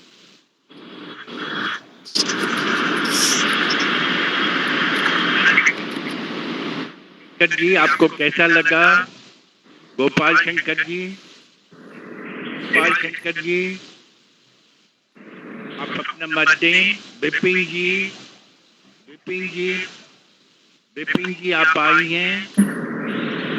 सर मैं हूँ यहीं पे, बहुत ध्यान से सुनी बातें, बहुत अच्छा लगा, बहुत कुछ सीखा। सीखने की उम्र नहीं होती, समझने की उम्र नहीं होती, तो बहुत कुछ सीखा, समझा और यही निचोड़ निकाला कि सत्संग से बड़ा कुछ नहीं है। जैसी संगति रहेगी वैसे हम हो जाएंगे। और आप लोग सर इतने ज्ञानी हैं, आप लोगों की बातें सुन के आत्मसात करते हैं और कोशिश करेंगे कहाँ तक उतार पाए जीवन में, नहीं बता सकते, लेकिन बहुत अच्छा लगा, बहुत अच्छा लगा, बहुत ही अच्छा लगा सर। चाहते थे कल, आज जो बोलना है बोल दीजिए। अविनाश जी, अविनाश जी आप कुछ बोलना चाहते थे कल? नहीं, ऐसे आज के संदर्भ में तो यही कहना है कि भाई ये तो आचरण की बात है। अब हम लोग कितना कर पाएंगे ये उस पर डिपेंड करता है। अब कर पाए तो अच्छा है, नहीं कर पाए तो फिर इसकी परिणति भोगनी पड़ेगी, ऐसा तो समझ में आ गया है। अब आगे देखा जाए कैसे अपने आप को इसमें हम ढाल सकते हैं, वो देखना है। और दूसरी बात जो मैं कह रहा था, वो चूंकि भागवत चर्चा जब होती है तो इसमें हमारे यहाँ दो तीन संत लोग हैं जिनके पास उस परिस्थिति में कहने के लिए बहुत कुछ रहता है, लेकिन समय के अभाव के कारण वो चीज वो लोग कह नहीं पाते हैं, ऐसा हमने महसूस किया है। और अगर उस वक्त वो लोग उस पे अपनी कोई व्याख्या दें तो वो हम लोगों के लिए बहुत लाभदायक होगा, ऐसा मेरा मानना है। तो इस चीज को अगर ध्यान में रखा जाए तो ज्यादा अच्छा रहेगा, यही मुझे कहना है। सभी को पुनः प्रणाम। बहुत अच्छा, बहुत अच्छा। मैं आपके सुझाव को कार्य रूप दूंगा। और हमारे बीच में गोपाल शंकर जी हैं। गोपाल शंकर जी, आप हमारे आदरणीय गोपाल शंकर जी, आपका क्या मंतव्य है? गोपाल शंकर साहब, गोपाल हमने सुना और बहुत ही हमें आश्चर्य बहुत कि हमको तो कृष्णानंद प्रसाद जी याद पड़ रहे थे और इतना ही सार गर्भित और उतना ही आवाज में भी समानता तथा बड़ी खुशी हुई और मुझे बहुत शांति मिली। और अगर शांति मिल जाए तो इससे बड़ी बात क्या है। जी, यही तो मेरा कहना है। धन्यवाद। कृष्णा रंगी पता नहीं क्यों, मतलब पुस्तक में कोई बात नहीं। गणेश जी लंदन से, गणेश जी आप क्या कहेंगे? लंदन के भी हमारी परंपरा, हमारे धर्म को इतना महत्व देते हैं। आपको बहुत बहुत प्रणाम और हम आपके बहुत मतलब प्रशंसक हैं कि विदेश में रह के भी हमारी धर्म और हमारी परंपरा को क्या कहना है आज के सत्संग में। हाँ, गोपाल ये गणेश चंद्र दास जी, गणेश जी सर्वप्रथम सभी विद्वानों को मेरा प्रणाम। और आज जो हमारे को जो वार्ताकार और जो हमारे स्पीकर हैं डीजे शर्मा जी, उन्होंने हमें ना मैं बहुत अच्छी तरह से तो नहीं सुन पाया, इसलिए बहुत कुछ विशेष इसमें बता नहीं पाऊंगा, लेकिन फिर भी हम लोगों का जो है यह जो सत्संग का कार्यक्रम जो चल रहा है बहुत ही अच्छा है और इससे हमें बहुत ही सीख मिल रही है कि how we can do well in our life. Thank you. Joshi ji का 2 बार से हम लोग नहीं सुन पाए। जोशी जी ज्ञानी आदमी हैं। जोशी जी बहुत बहुत धन्यवाद अमिताभ जी। अरुण कुमार दुबे जी जो हैं, आपने आपका संपर्क जयपुर में हुआ और तब से हमारे बीच में आए हैं और बहुत ही संत पुरुष हैं। और इनके बारे में क्या कहूँ कि जैसा आपका मतलब कहना चाहिए, आपका आत्म संयम है, आप विनम्रता है, समभाव है, निष्काम सेवा है, क्षमा और सहनशीलता है। और जब आप बोलते हैं तो ऐसा लगता है कि जैसे वाटर फ्लो करता है उसी तरह से एक के बाद दूसरे विचारों में तारतम्य और श्रेष्ठ, आपकी वाणी भी श्रेष्ठ है, विचार भी श्रेष्ठ हैं। और जैसा आपने बताया कि बहुत मुश्किल है हमें अपने इंद्रियों पे संयम करना, और अगर हम अपने इंद्रियों पे संयम करते हैं तभी जो है हम ईश्वर के प्रिय होंगे। और इस पे खास तौर पे ये बात है कि जो व्यक्ति अपने विचारों पे, अपने इंद्रियों पे कंट्रोल नहीं कर पाता तो उसके परिणाम बड़े दुखद होते हैं। तो बहुत अच्छा आज ज्ञान वर्धन हुआ हम सभी लोगों का। और भगवत गीता हमें सिखाती है कि शुद्ध आचरण केवल बाहरी व्यवहार नहीं है, बल्कि शुद्ध विचार, श्रेष्ठ कर्म और ईश्वर के प्रति समर्पण का नाम ही जीवन है। ऐसा व्यक्ति स्वयं सुखी रहता है और समाज के लिए भी एक प्रेरणा बनता है। ऐसे ही हमारे विनम्र पुरुष हैं, विद्वान पुरुष हैं श्री अरुण कुमार दुबे सर से यही रिक्वेस्ट होगी कि जैसे डीजे शर्मा साहब हैं और अरुण कुमार दुबे जी हैं, ऐसे व्यक्तियों से बहुत कुछ है सीखने को। हम दुबे जी से अनुरोध करते हैं कि आगे भी आप इस ग्रुप से जुड़े रहिए और थोड़ा ही अगर हमें बीच बीच में ज्ञान मिलेगा तो जो हमारा बचा हुआ जीवन है वो सफलता के मार्ग पे चलेगा। और मैं ये समझ पाया कि अहंकार का त्याग करना, सरल स्वभाव रखना और सुख दुख लाभ हानि मान अपमान में समान भाव रखना, मानसिक संतुलन बनाए रखना, बिना किसी स्वार्थ या प्रशंसा की इच्छा के दूसरों की सेवा करना, दूसरों की भूलों को क्षमा करना, विपरीत परिस्थितियों में धैर्य बनाए रखना ही लीडरशिप है। तो बहुत अच्छा ज्ञान वर्धन हुआ आज। और अंत में यह है कि सत्संग और स्वाध्याय अच्छे लोगों की संगति हमें मिल रही है, डीजे शर्मा साहब की, अरुण कुमार दुबे जी आपकी। आज तो आपने बहुत ही अपने शुद्ध विचारों से हमारा मार्गदर्शन किया, और अच्छे लोगों की संगति से ही गीता जैसे महान ग्रंथों, रामायण जैसे महान ग्रंथों का हमें जो निष्कर्ष मिल रहा है, और इनके जो सिद्धांत हैं यदि हम जीवन में अपनाएंगे तो हमारा जीवन सफल होगा और हम भगवान के प्रिय होंगे। और हो सकता है कि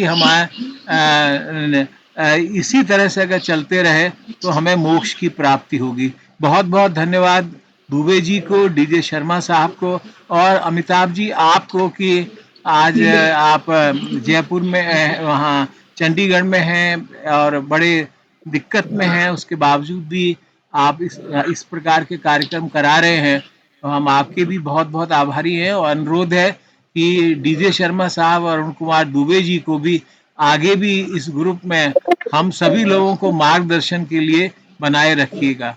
बहुत बहुत धन्यवाद। और अंत में मुख्य स्पीकर श्री अरुण कुमार दुबे जी को कोटि कोटि धन्यवाद।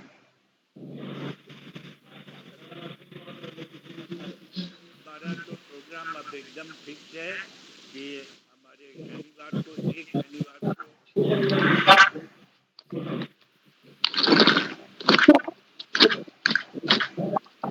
और अंत में डीजे शर्मा साहब से भी कुछ अच्छे विचार और कुछ ज्ञान प्राप्त हो जाए। बहुत बहुत धन्यवाद। ठीक है उमेश जी, आपने इच्छा जाहिर किया है। और एक मिनट, अविनाश जी ने कहा कि मैंने अभी बोलना चाहते हैं, उनको बोलने दिया जाए।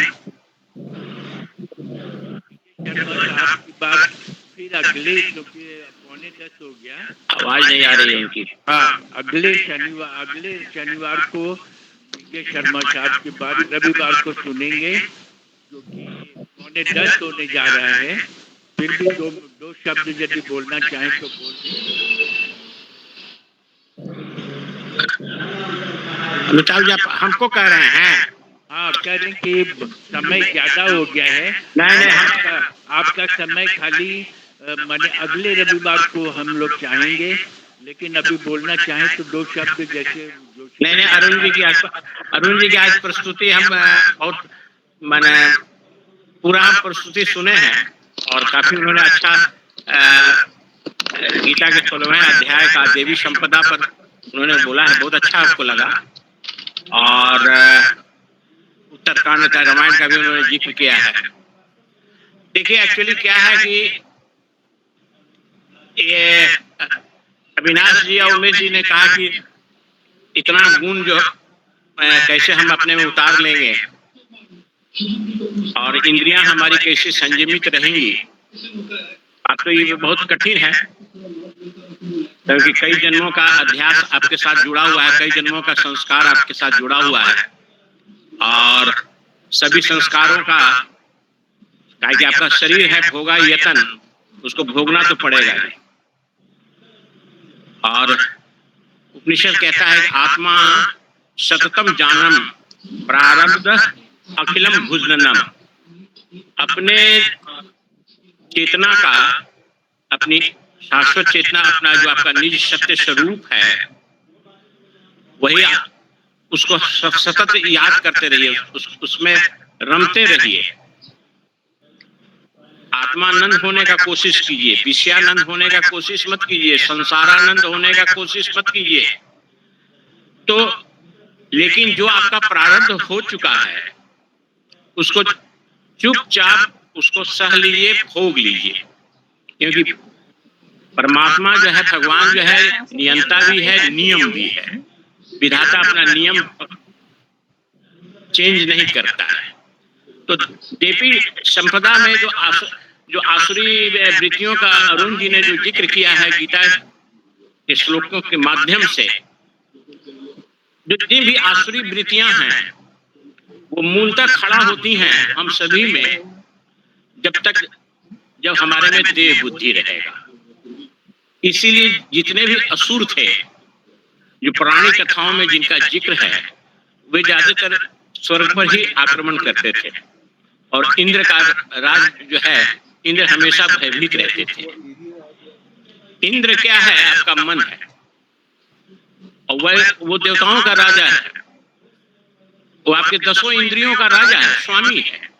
इसलिए असुर जो है स्वर्ग पर हमेशा आक्रमण करते थे।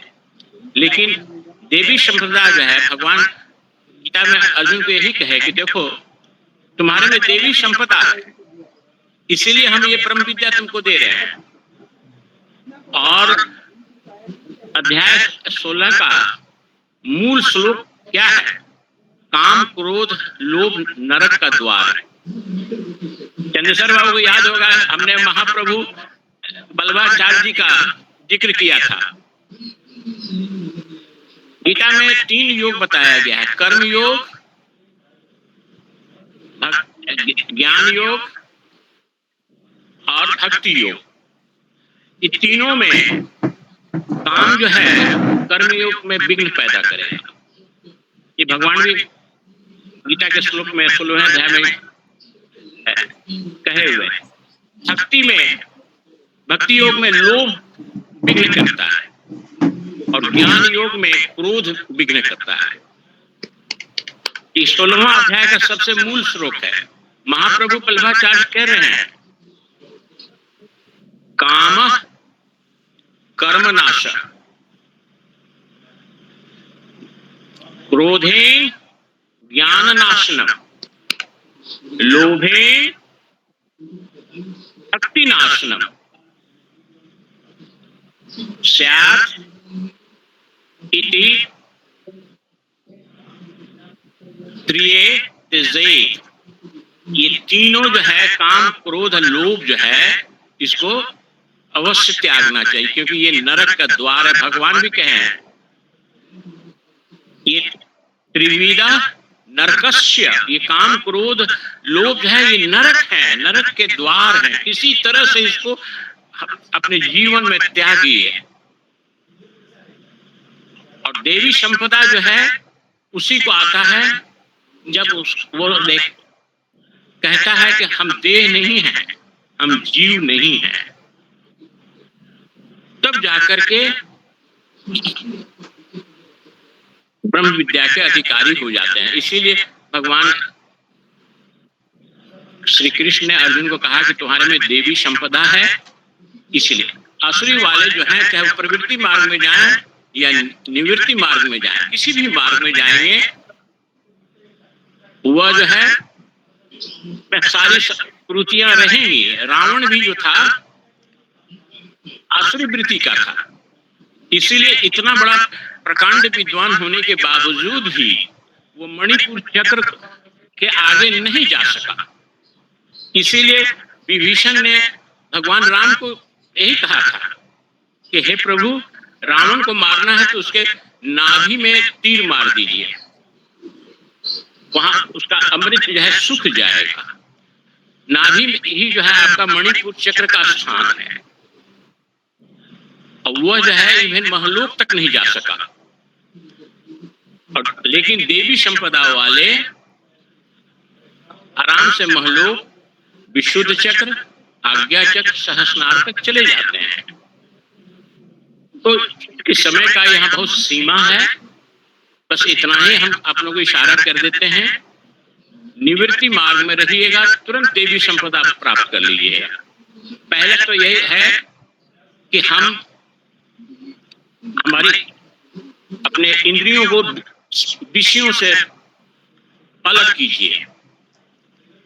आपका विषय है क्या? रूप रस गंध शब्द स्पर्श, ये 5 ज्ञानेंद्रियों का विषय है, जिसके माध्यम से आप संसार में जगत में जाते हैं, जगत व्यापार में आप प्रवेश करते हैं।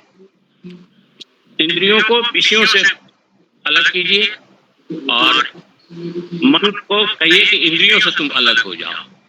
मन जो है बुद्धि से अलग हो जाए, बुद्धि अहंकार से भी अलग हो जाए, तब जाकर के आप अपने निज सत्य स्वरूप में प्रवेश कीजिएगा।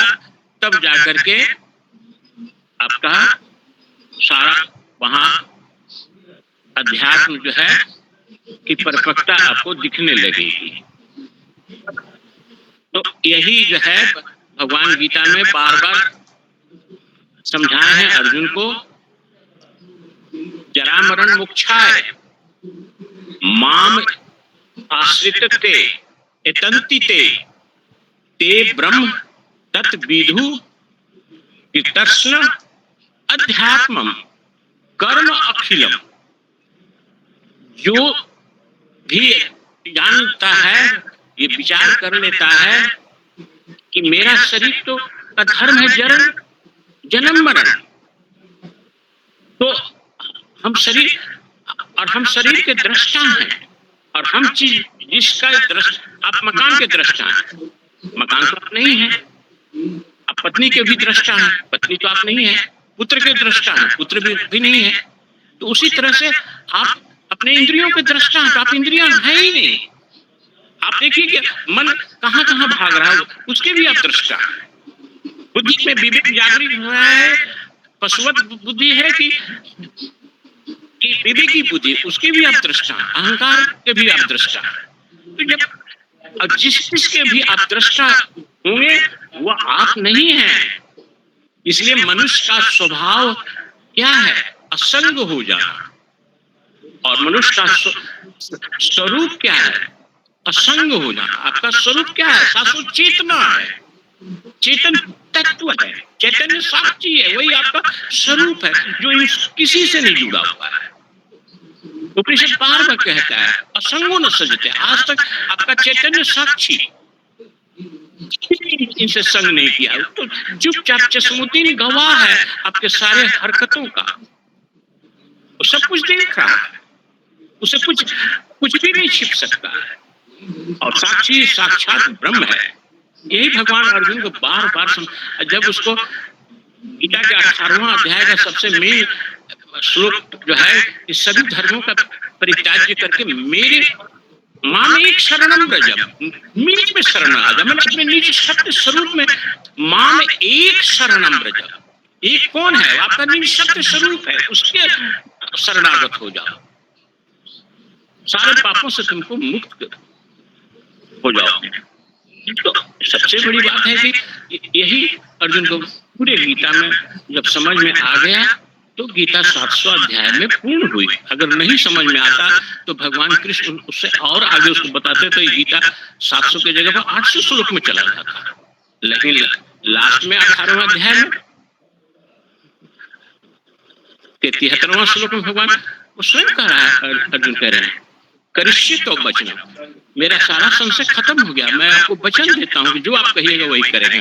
और उसके बाद गांडी उसने उठा लिया। तो ये देवी संपदा का परिणाम। आसुरी वृत्तियों वालों में ऐसा नहीं होता है। और यहाँ आदि शंकराचार्य विवेक चूड़ामणि में जब कहे कि जब तुम सब कुछ का निषेध कर दोगे, जब अपने निज सत्य स्वरूप का बोध कर लोगे, तो तुम जानोगे कि मेरे अतिरिक्त सृष्टि में कोई है ही नहीं। इस सृष्टि का हर परमाणु भी मैं ही हूँ।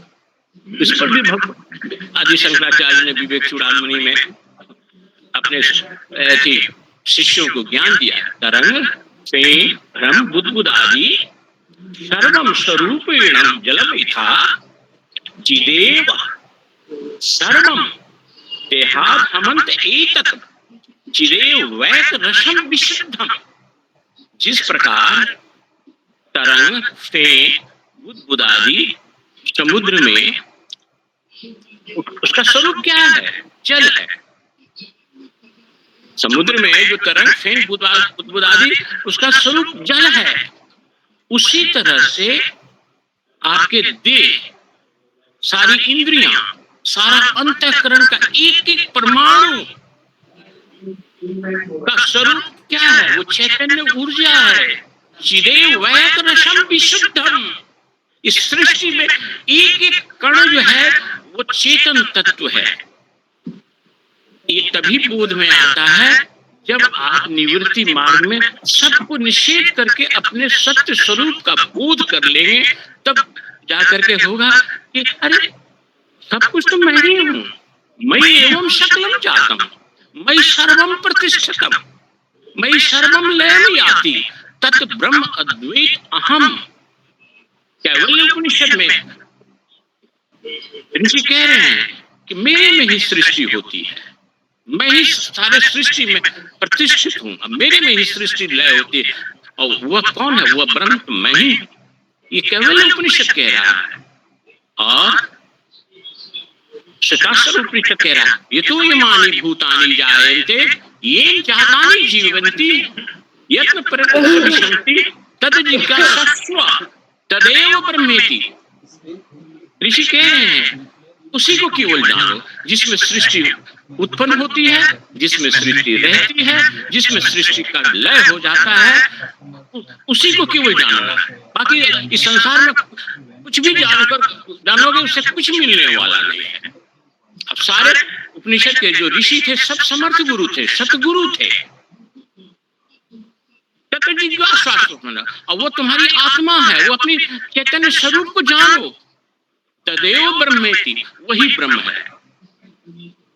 अब भागवत में भी अभी उमेश जी ने कहा, भागवत की भी चर्चा की। भागवत में नारायण ने ब्रह्मा को यही ज्ञान दिया था, चतुश्लोकी का अंतिम एतावदेव जिज्ञास्य तत्व जिज्ञासु आत्मना अन्वय व्यतिरिकाभ्याम यस्यात् सर्वत्र सदा। ब्रह्मा को कह रहे हैं, जबकि ब्रह्मा सृष्टि सृजन करने जा रहे हैं उस समय नारायण ब्रह्मा जी को ज्ञान दे रहे हैं। उसमें क्या कर रहे हैं? इस सृष्टि में केवल इतना ही जिज्ञासा करना है कि तुम्हारी चेतना, तुम्हारा आत्मा क्या है। अन्वय व्यतिरिकाभ्याम, जो सृष्टि के पहले, सृष्टि के क्रम में, प्रलय के अंत तक जो एक समान, एक रस जिसमें कोई परिवर्तन नहीं होता है, यस्यात् सर्वत्र सदा, वही तुम्हारी आत्मा है, वही तुम्हारा चेतन तत्व है, वही तुम्हारा गुरु तत्व है, वही राम तत्व है, कृष्ण तत्व है, शिव तत्व है। और ये तभी प्राप्त होगा जब देवी संपदा आप में है। इसीलिए अरुण जी ने उसमें बहुत सुंदर व्याख्यान आज दिया है। गीता के 16वां अध्याय का उनका साधुवाद, उनका हम बुरी बुरी प्रशंसा करते हैं। अब हम अपने वाणी को विराम देते हैं। प्रणाम, बहुत सुंदर। दो शब्द बोल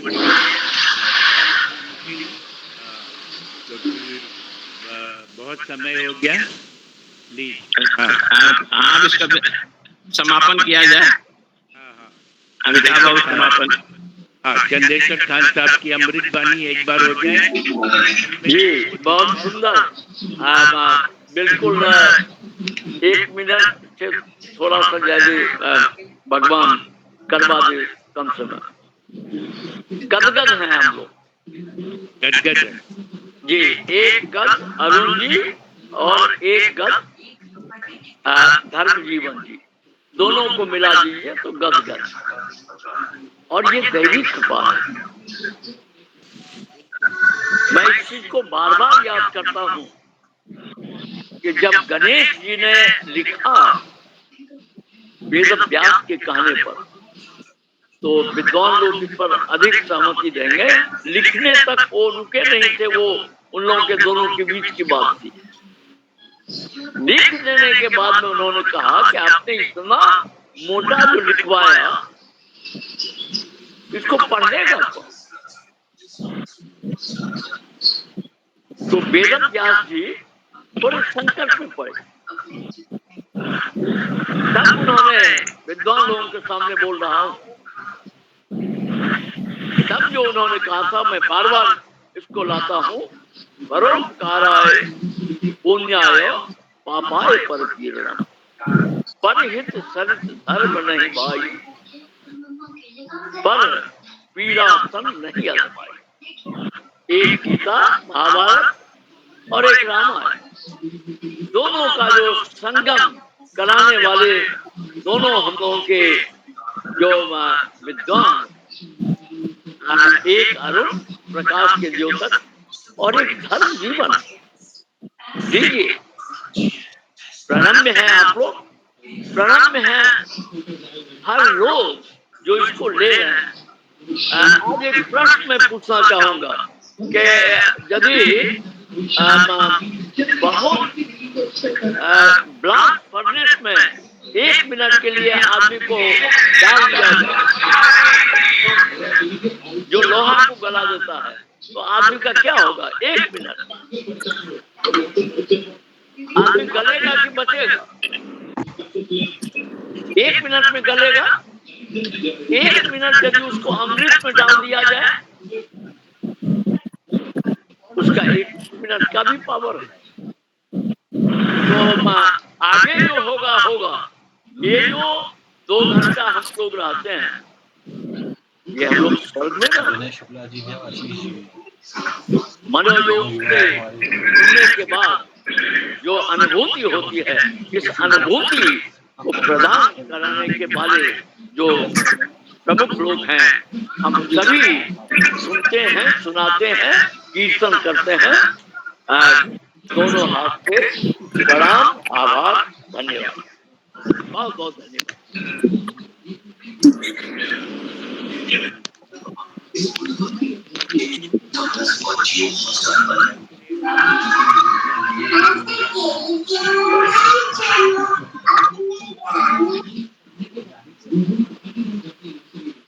जी हाँ, सभी को प्रणाम। और अगले शनिवार को एक बड़े विद्वान से बात हो रही है कि नई ले जाएंगे। अमिताभ जी की आवाज नहीं आ रही है। शनिवार को एक बड़े विद्वान से बात हो रही है, वो यदि राजी हो जाते हैं तो नई दुनिया में ले जाएंगे और नया सब्जेक्ट में। और रविवार को हमारे डीजे शर्मा साहब का होगा और अरुण जी उसका समरी करेंगे। तो हम उन लोगों से निवेदन करेंगे कि आप लोग शनिवार रविवार को आए। हमारे गोपाल शंकर साहब को चरण स्पर्श और हमारे सारे चंद्रेश्वर खान जी, उमेश जी, सबको प्रणाम, चरण स्पर्श। और सभी विद्वानों को बहुत बहुत धन्यवाद। आज 9:45 बजे तक हम लोग सुन